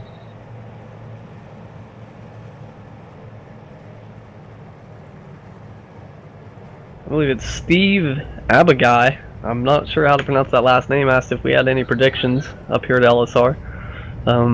What do you think, guys? I'm sticking with my pick. I'm sticking with Kevin McCarthy, the number 44 car. He's got the hot shoe in my book. He loves these Indy cars, and he's got that thing sitting up here in the front. Yeah, he's looking good. He's in the position he needs to be. I think Dominic Dieball getting around before helped him a lot, but I haven't seen a really impressive lap time from Dom yet, and maybe it has something to do with him being in the back all day. But my pick is obviously not in it anymore, so I don't even know what to say at this point. Dominic does have a good chance because he has the second fastest lap of the race. Dominic Dieball is always a threat to win a race here with CORA. Also, Jacob Nye, James Brown sitting there in 6th position. He's looking really racy. He's got a good chance of taking the win on this today. Anybody here? I think in the top 14. Actually, we got some strong names up here. So anybody in the top 14 has a chance of winning this. Well, Nathan said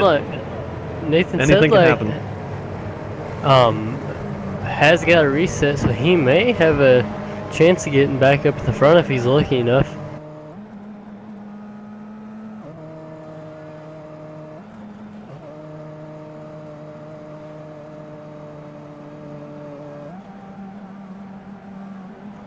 And Gary Bauer pulls the car behind the wall. Pace car pulls it off, and back in the hands of Kevin McCarthy. Kevin McCarthy's going to pull out his nice big lead again. Garrett Atwell, Dominic Dieball following closely. Dominic takes a look to the inside there, thinks better of it, gets back up right on the back spoiler. Garrett Atwell one more time. I think that lap car is going to help Kevin a lot here. These guys are going to have to work their way around him one at a time.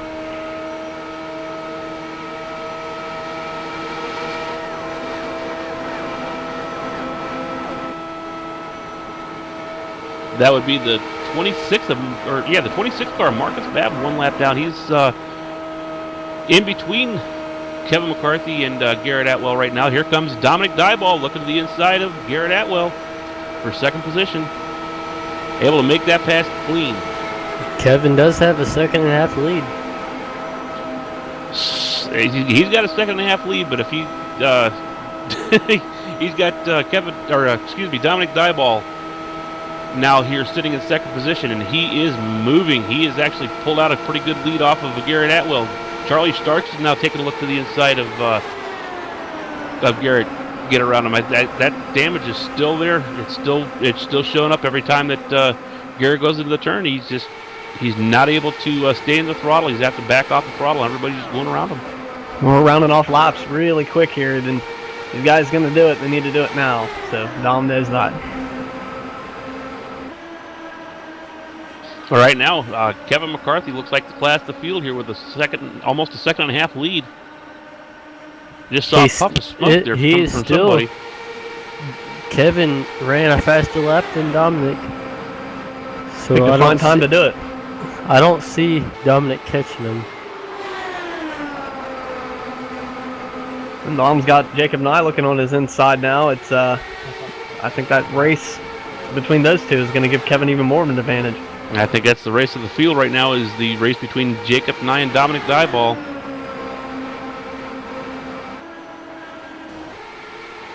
We got a car on the outside wall. Is that Eric Davis, I believe? Eric Davis making everybody scramble around there, getting around him. Back down in front of traffic he comes.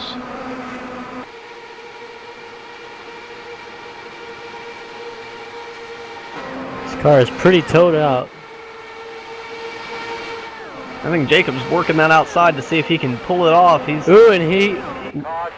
Eric goes up on his roof. He couldn't control the car, and he got into the outside wall, and it flipped him up on his side. He rode the wall for a couple 100 yards. Yeah, it looked like he was trying to get up and out of the way there, and just was not able to predict where the wall was, and just clipped the wall there with the right side of the car, and that was that went for that big ride down the wall. Boy, that looked like could be painful. And it seems like these cars, once they get stuck to that wall, you can't get them off. Maybe I don't know if it's a steering problem after that or what. They just get glued.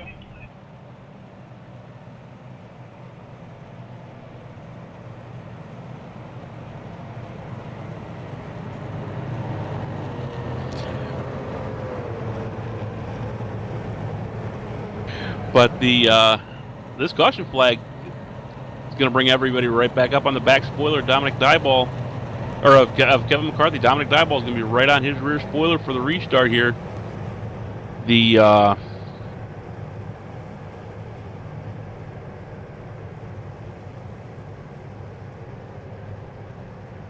Okay, Eric Davis just said that, yeah, that's exactly what he's trying to do. He's trying to get up out of everybody's way. He don't know exactly what happened, but it just grabbed a hold of the wall.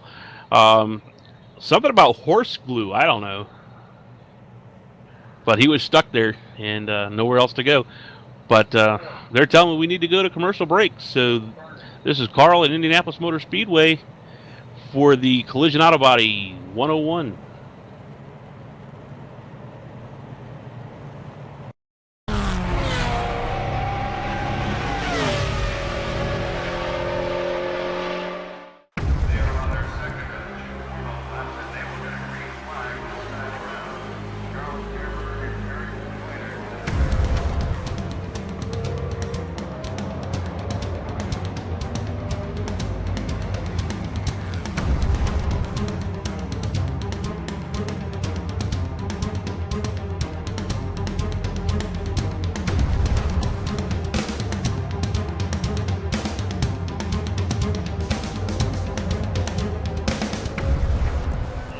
Yeah, he is in 6.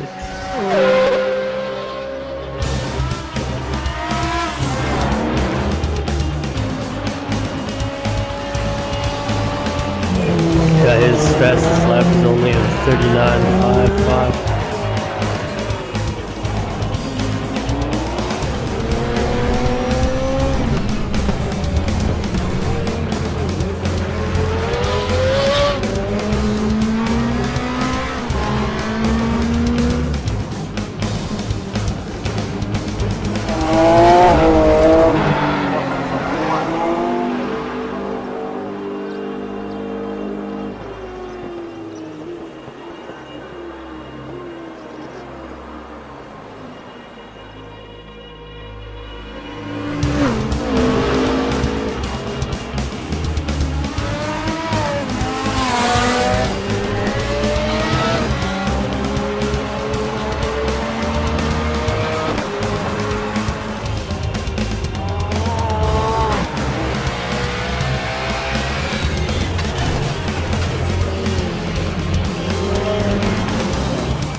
And we are back with just a few laps left here at the Indianapolis Motor Speedway with CORA Championship Online Racing Collision Auto Body 101.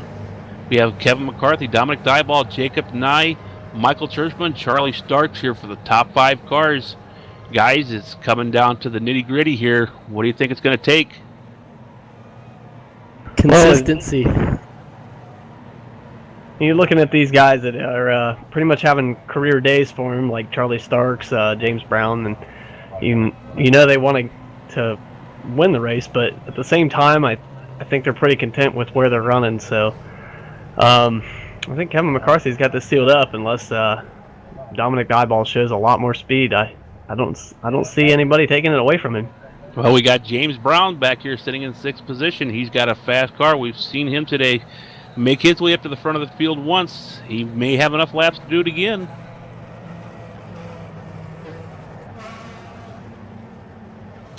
We have 14 cars in the lead lap. Sean Dewar got the lucky dog this time around.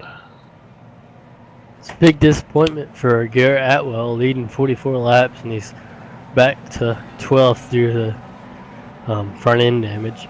Yeah, I don't think he pitted either. I'm pretty sure he stayed out. So, well, I don't know. If I knew, did he? I don't think he's had any other issues, so he has to have his reset, correct? I believe that's the case. Oh, I'd want to bring it in. I'd get that fixed because especially if I was in his shoes and had that fast car like that, I'd want that fixed. If he would have got that fixed first time around, he could have been up here racing Kevin for this lead. We're getting ready to go green, and the pace car is about to take that left turn.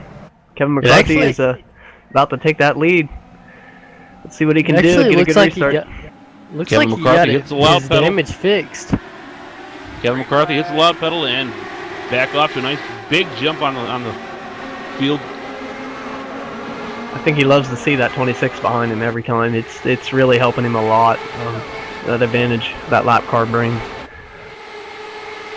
Marcus Babb's car, number 26, 4 laps down. He's still sitting there. He's not holding anybody up because it looks like he's got a pretty fast car. Next time we cross the line, we will have 18 laps to go. I think the advantage that he has with that car is the timing of his takeoff, because Marcus isn't going as quick as Kevin, so it holds a lot of those guys up at the start. Not so much later on, but he gets a heck of a jump on them guys. Yeah, if I was in Michael Babb's shoes there, I'd be wanting to stay right on that rear spoiler of McCarthy and get that good start and maybe have a chance to get around him and get at least one of his laps back. But as long as he's staying 4 laps down, he's a long way back. He's not going to be getting any more laps back. So, yeah, I'd at least try to stay up there and get a good start with Kevin and try to get a pass on him. Well, after that lap, Dominic Dieball has lost another 1/10 of a second to Kevin McCarthy, so he's chipping away at him. It's just not. I don't think he's going to have enough time to get up there. Well, these 3 cars that are behind Kevin right now, if they get hooked up and get that push going, like I explained earlier, that could push him up here. But just as we speak, these guys have decided to race to give Kevin an even bigger lead. Michael Churchman's going to dive down to the inside there, see if he can make some noise and get himself up here into the top 3. He's taking a look on the inside of Jacob Nyra as we speak. Jacob Nye says, "No, you're not," and pulls it right back up in front of him, slams the door, and says, "I'm going to finish this race at least in the top 3. I want to get up there so I can talk to these guys again tonight." He badly wants to get on that podium. And he deserves it. Good driver, real nice guy. I'd love to see Jacob get up here and get a win in here before the season's out. Get that mojo back. That's all that's in his head at this point, because he obviously has the speed. It just, confidence. That's what it's coming down to. He's got the speed, he's got the heart, and he's slowly getting the confidence back, and that's showing just as he's running here today in 3rd position behind Dominic. Not a lot going on the track right now. Kevin McCarthy has pulled out a little bit more of a lead. He's up to a little bit over a half a second lead. Well, Dominic's actually picked up. The last time I checked, it was 0.9. He's taken 3/10 off, so he is catching him. But oh man, it's going to be an exciting finish if they keep this green, because he's reeling him in. Well, he's still got to get around that lap car yet too. So the last time by, Dominic had a 3/10 of a second faster lap, I think. Yeah, that's what it's showing here on my time clock. It was about 3/10, and that time by there, he was another 2/10 of a second faster. So yeah, he is trying to reel him in. And if he can get around the lap car without any discretion, it's going to be a very exciting finish. And these top 5 guys, I think they're going to be all on top of each other here in about 5 more laps. And Marcus Babbs is going to take a look at the inside of Kevin McCarthy. He's going to get him off his line a little bit, so that's going to give Dominic Dieball the opportunity to close in even closer. He sees him. I believe Kevin's checking his mirrors now at this point. Kevin's going to make that car as wide as he can coming down these last few laps here. Try to keep these guys behind him because I know Kevin's looking to pick up his second win of the season and be the first CORA official to actually, well, he's the first CORA official to win a race. He's going to be the first CORA official to win 2 races if this keeps up. Oh yeah, it's looking good for him. It's just Dominic's working on that lap car right now. Marcus looks like he's kind of fighting with him, but it's just not ready. Maybe Dom's timing it. Now Marcus is a racer. He's not just going to pull over and let him go, but I think he should give a little bit more consideration to the leaders here and realize that these guys are racing to win a race, and he's just racing to try to stay 4 laps down. So I think it'd be better off for him just to pull over and let these guys get around him and let them have a race for the lead. Yeah, I'm not sure what the scoring, what the deal is with that. The car's been up there the last 2 restarts, so maybe it has something to do with the single file, but he's been starting second place every time. Riding along here with Kevin McCarthy, hearing him hitting the rev limiter as he gets to the end of that long back stretch. Coming off turn 4 here, he's going to lead lap number 91.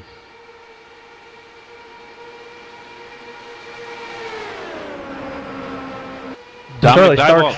Go ahead.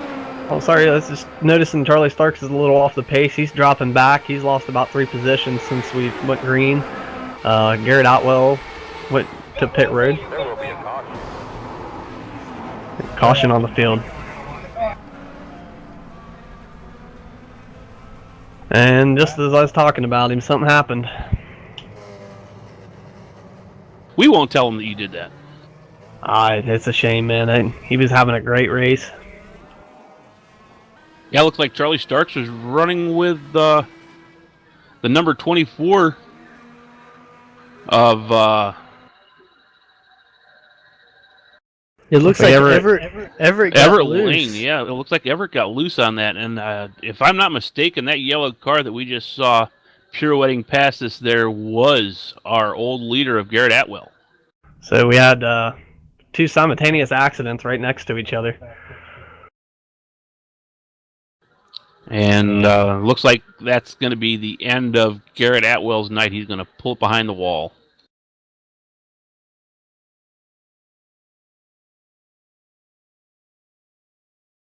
I believe the O2 is a little unhappy.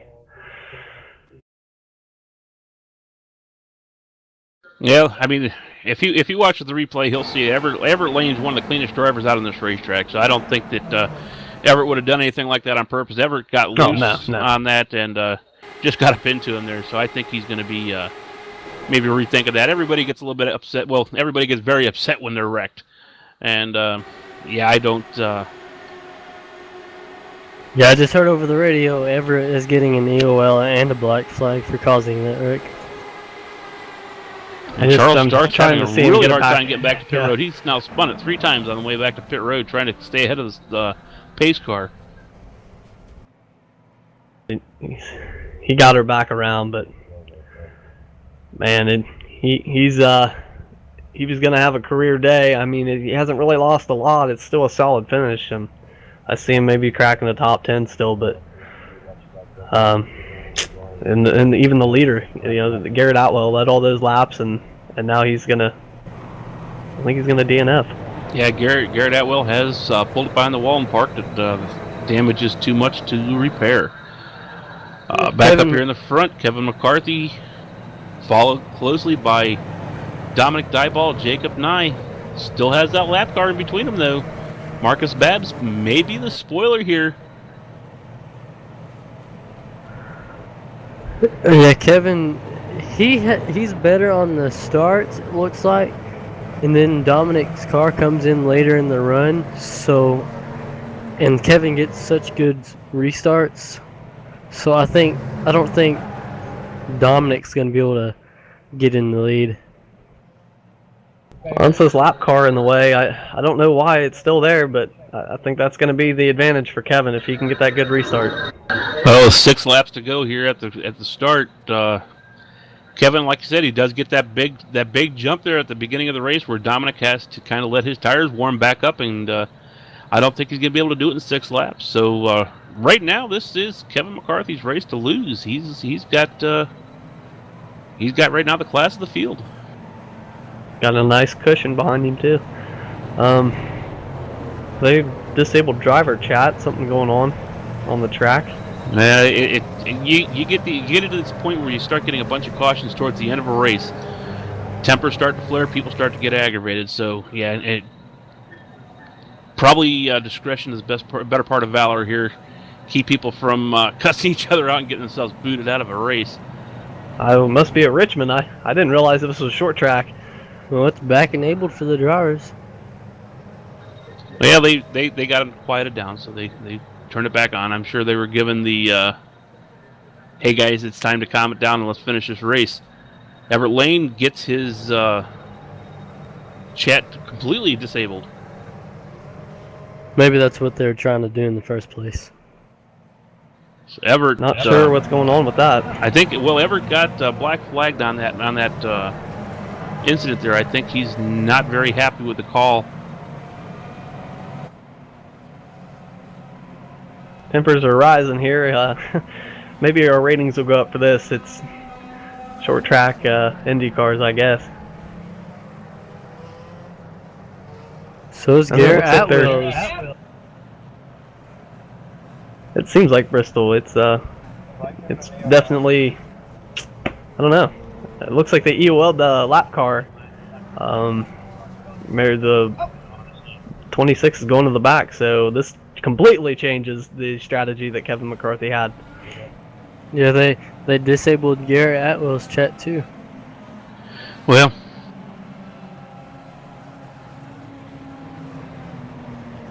yeah, I think we're gonna have a new sponsor for next week. It's gonna be Rock'em Sock'em Robots.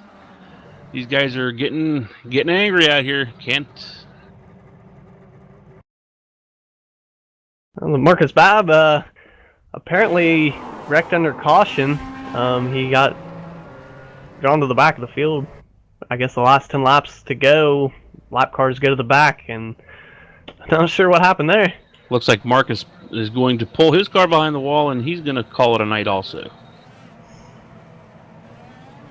I don't know what's going on with the chat situation because they enabled Garrett's chat.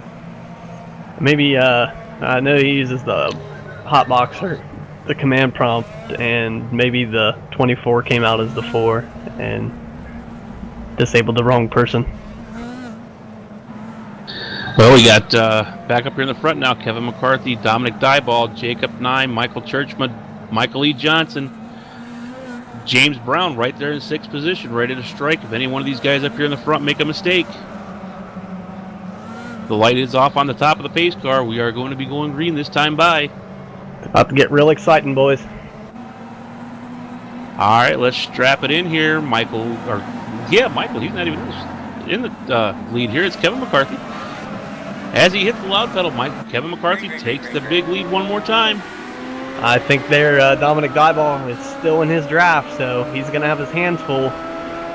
If they can keep this green for the next 5 laps, I think Dom can reel him back in.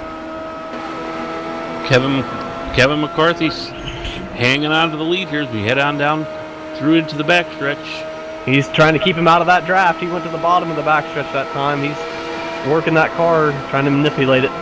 Trying to work the draft, exactly. That's what he's doing. He's looking to break that draft, do anything he can to keep Dominic from sucking up on that rear spoiler. He's still catching him though. It's not working. Yeah, as they about to come across the line for 6 laps to go, Dominic is catching Kevin. Let's rephrase that. Dominic has caught Kevin McCarthy. He is within 1/10 of a second, really in striking distance. It looks like he is ready to race for this lead. Jacob Nye has fallen back about a half a second, though. That looks like Jacob may be out of this running. I think we're going to see one of those last lap passes here. It's shaping up to be that way. I don't see Dom looking yet, so he knows he can get him. I think he's trying to set him up is what he's doing, because if you watch Dominic, he'll kind of drop it in a little bit low, and he's trying to get Kevin out of his groove is what he's trying to do. Dominic's definitely got the faster car right now. And the 16's blinking again. More problems for him. I don't know if it's going to affect the racing at all.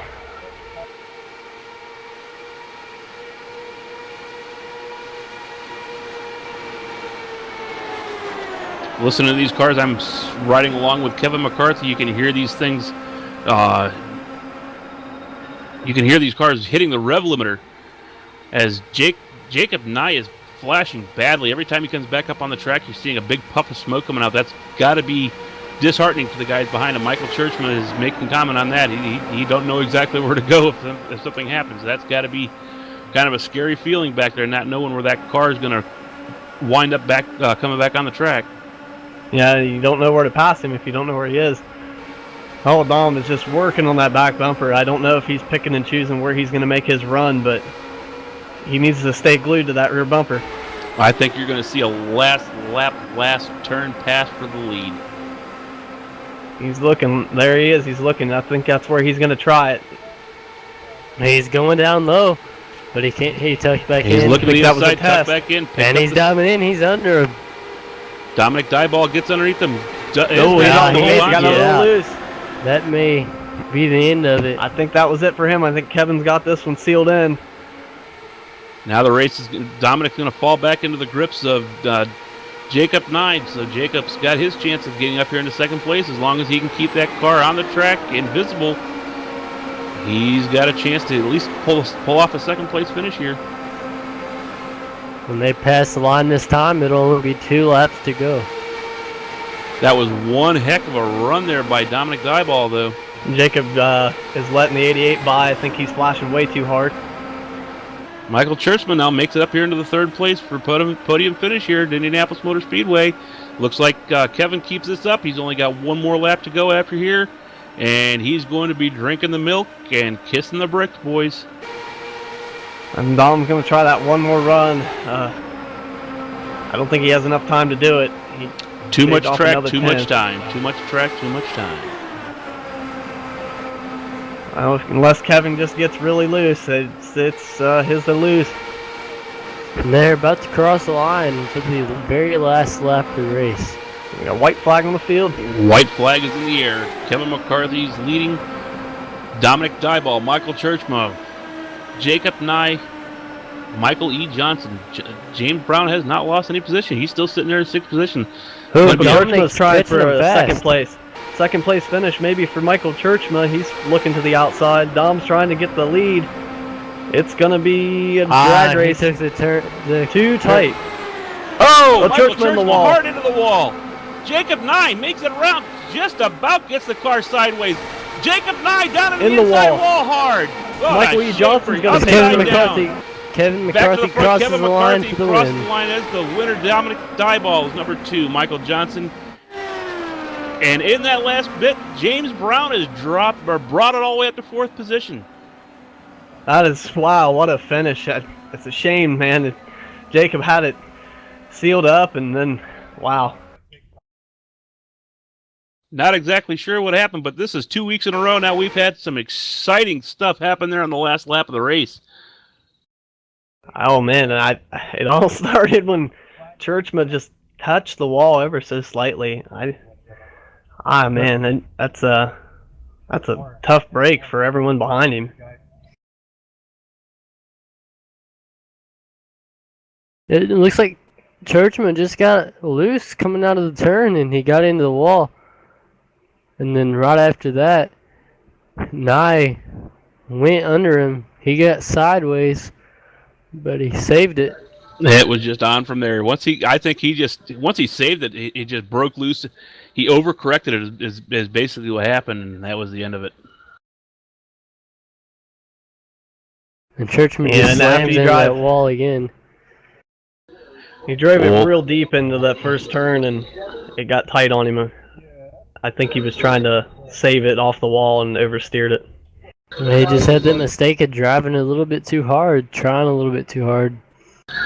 Well, once again, an exciting finish here at the Indianapolis Motor Speedway. For the collision, AutoWorks 101 won by Kevin McCarthy. Dominic Dyball is number 2. And Michael Johnson, number 3. We will be back to interview these 3 drivers right after these words from our sponsors.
Welcome back to the Indianapolis Motor Speedway, where we just seen the AutoWorks Collision 101, won by Kevin McCarthy. Dominic Dyball, number 2 position.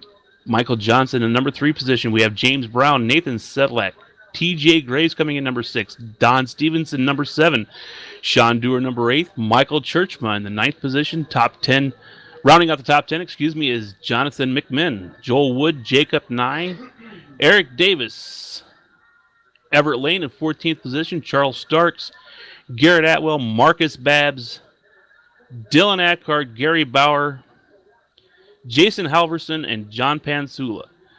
Running out your top 20. Then we have Michael Whitlock, Eric Wortley, finishing out the end of the field there. They are the last few cars that did not finish this race. I believe that our own Brad Cooper has caught up with the winner of the race, Kevin McCarthy.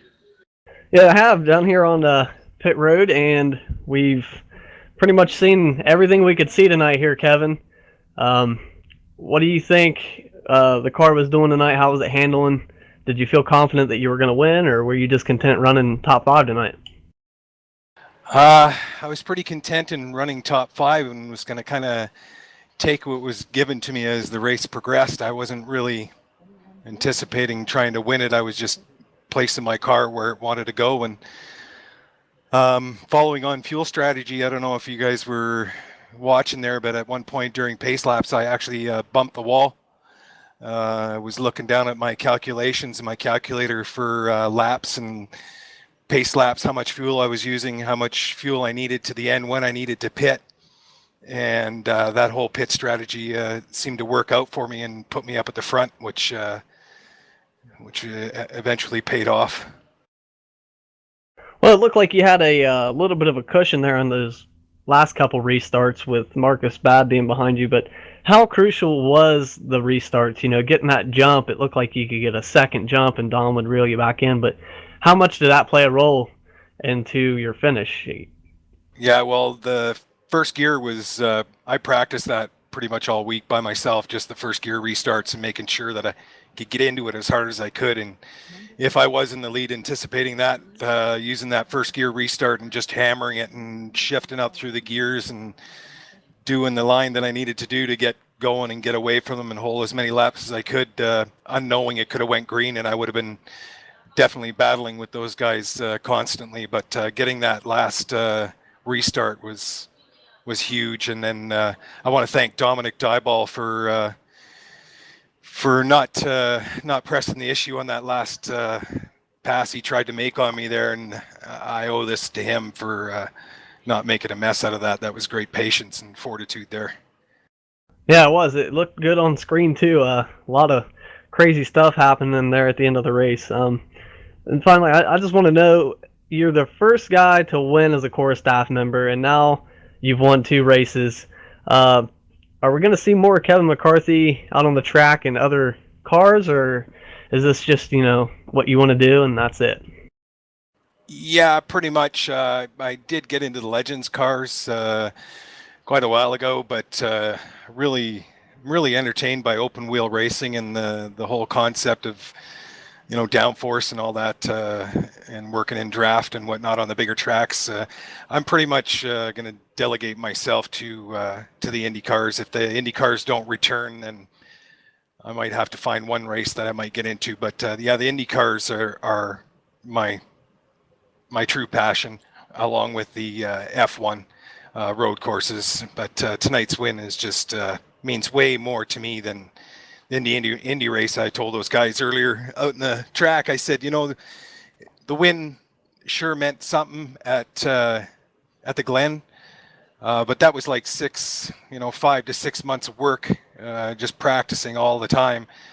But when it came to this, it was a matter of this week and just doing little blips and practices here and there and just taking what was given to me on the track. So really, this win is just huge for me. And again, once again, being the second time winner within the CORA administration is pretty cool. But what overshadows that is the fact that I was able to win this against a whole bunch of really good racers.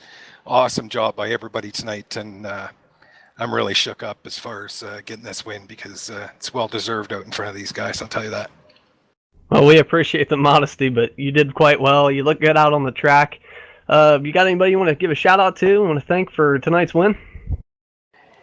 Yeah, I'd like to thank the CORA staff, number one, for taking up my position in the tower, to Alan Larson, to Colin Foreman, Rex Buchanan, and yourself for doing this tonight, and to our other broadcaster, CJ, thank you very much, and to the staff, Gordon Berkey, James Brown, both of them, for allowing me to run all 4 series, which is generally I don't do, because after this is done, I'm back in the tower and I'll be doing my job again.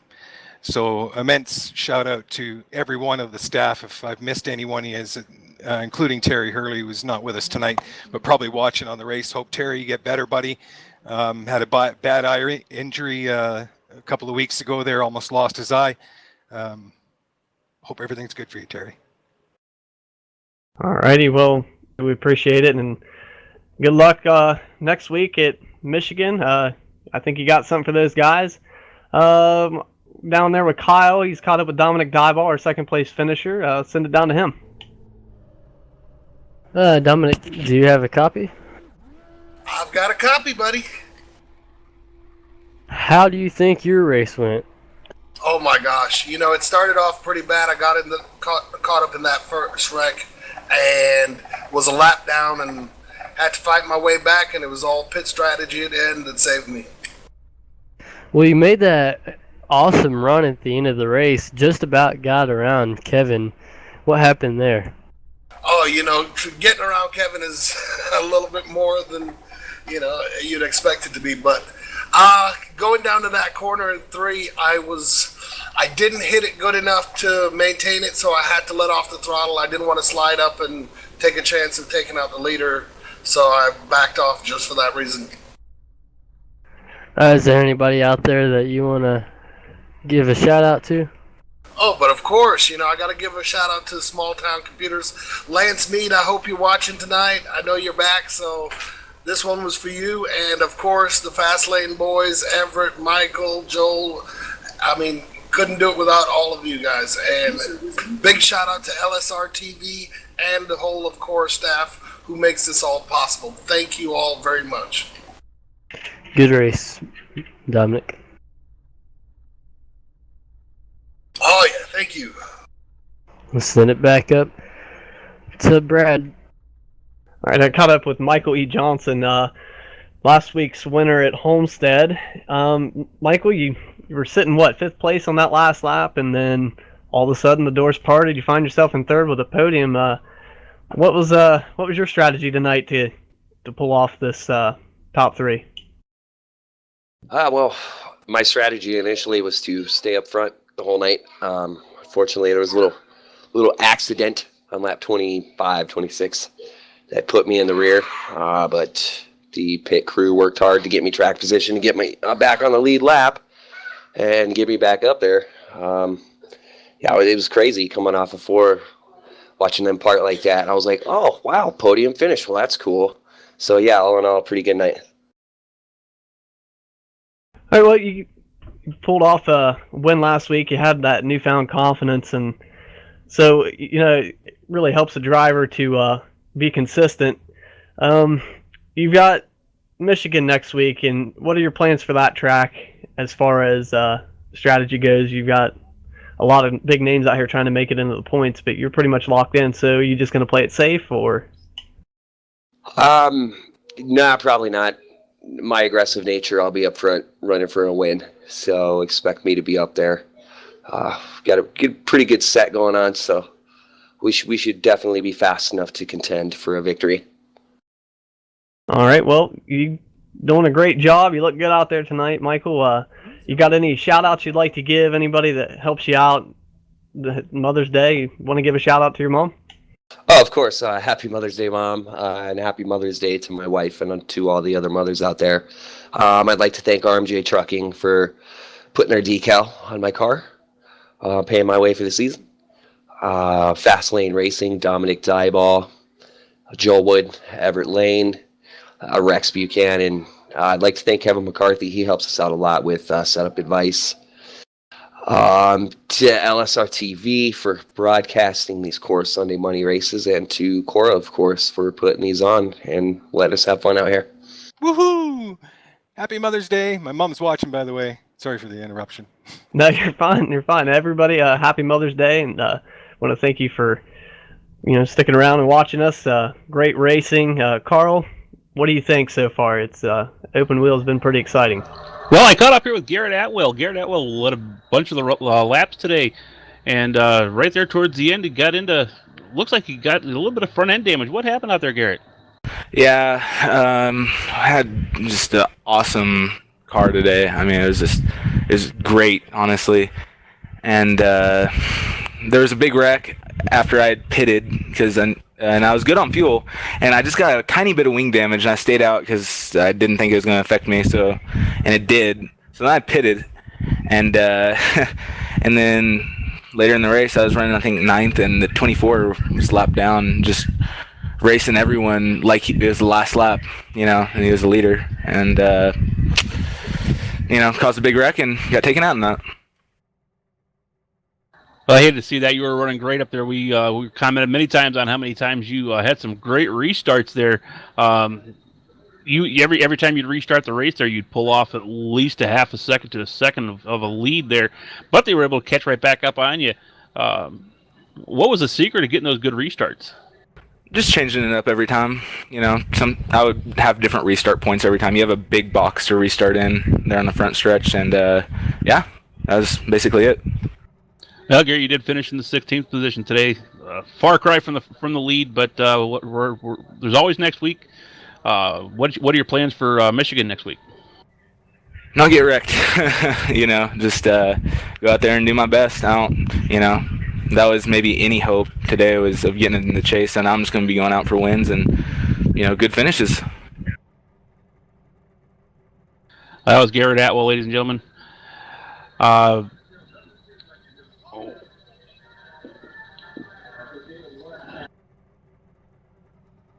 I think I got word here from Brad Cooper that he's down here with James Brown. Let's see if we can get a word with him.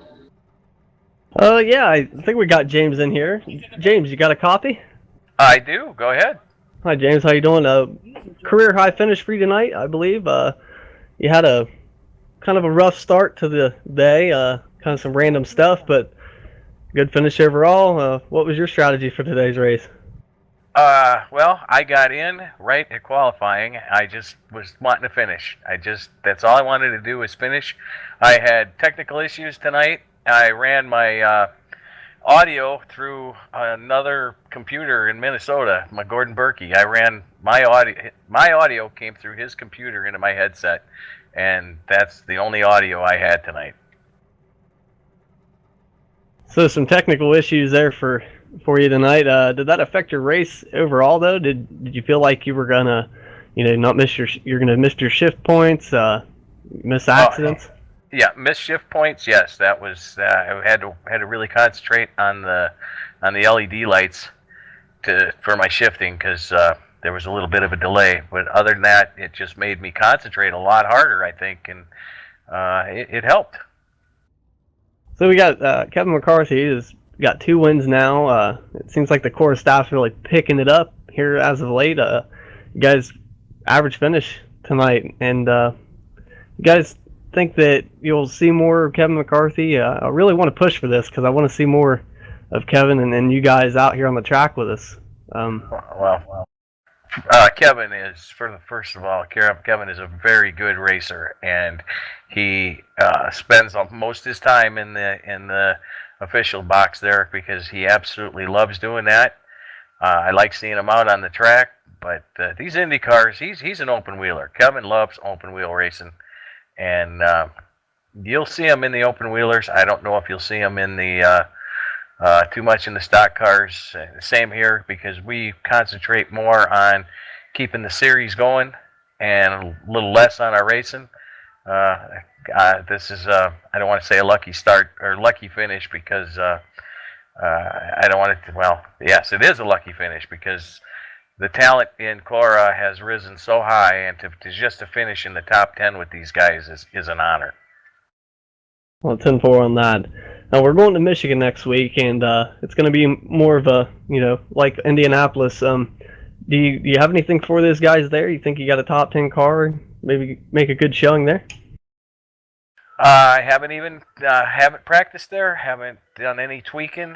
I usually through the week I'm busy running CORA, and probably I'll get in the qualifier tomorrow night, and that's when my practice begins. And then I usually maybe get in a little bit of practice Wednesday, and by Friday or Saturday, I hope I have everything dialed in. But I no practice yet for there. All right. Well, we hope to see you have another good finish and good showing tonight. Congratulations, James. Well, thank you. I'd like to also congratulate Kevin McCarthy for the win tonight and all the drivers. Special shout out to Michael Johnson. He was very patient. He passed me, and he worked me for about 5 or 6 laps, and he just showed an extreme amount of patience. So kudos to Michael, the way he raced me. It was excellent. Well, thanks a lot, and cut back up here with Carl Jones. Carl, like I said, man, these open wheel cars seem really exciting. What do you think we're going to see the rest of the last race here of the season? More of the same. A lot of excitement. These guys now for the past 2 weeks have put on a heck of a show here towards the end. I have a funny feeling we're going to see more of the same here going into Michigan. But a lot of fun. A lot of fun. Believe that's going to be all for us here today.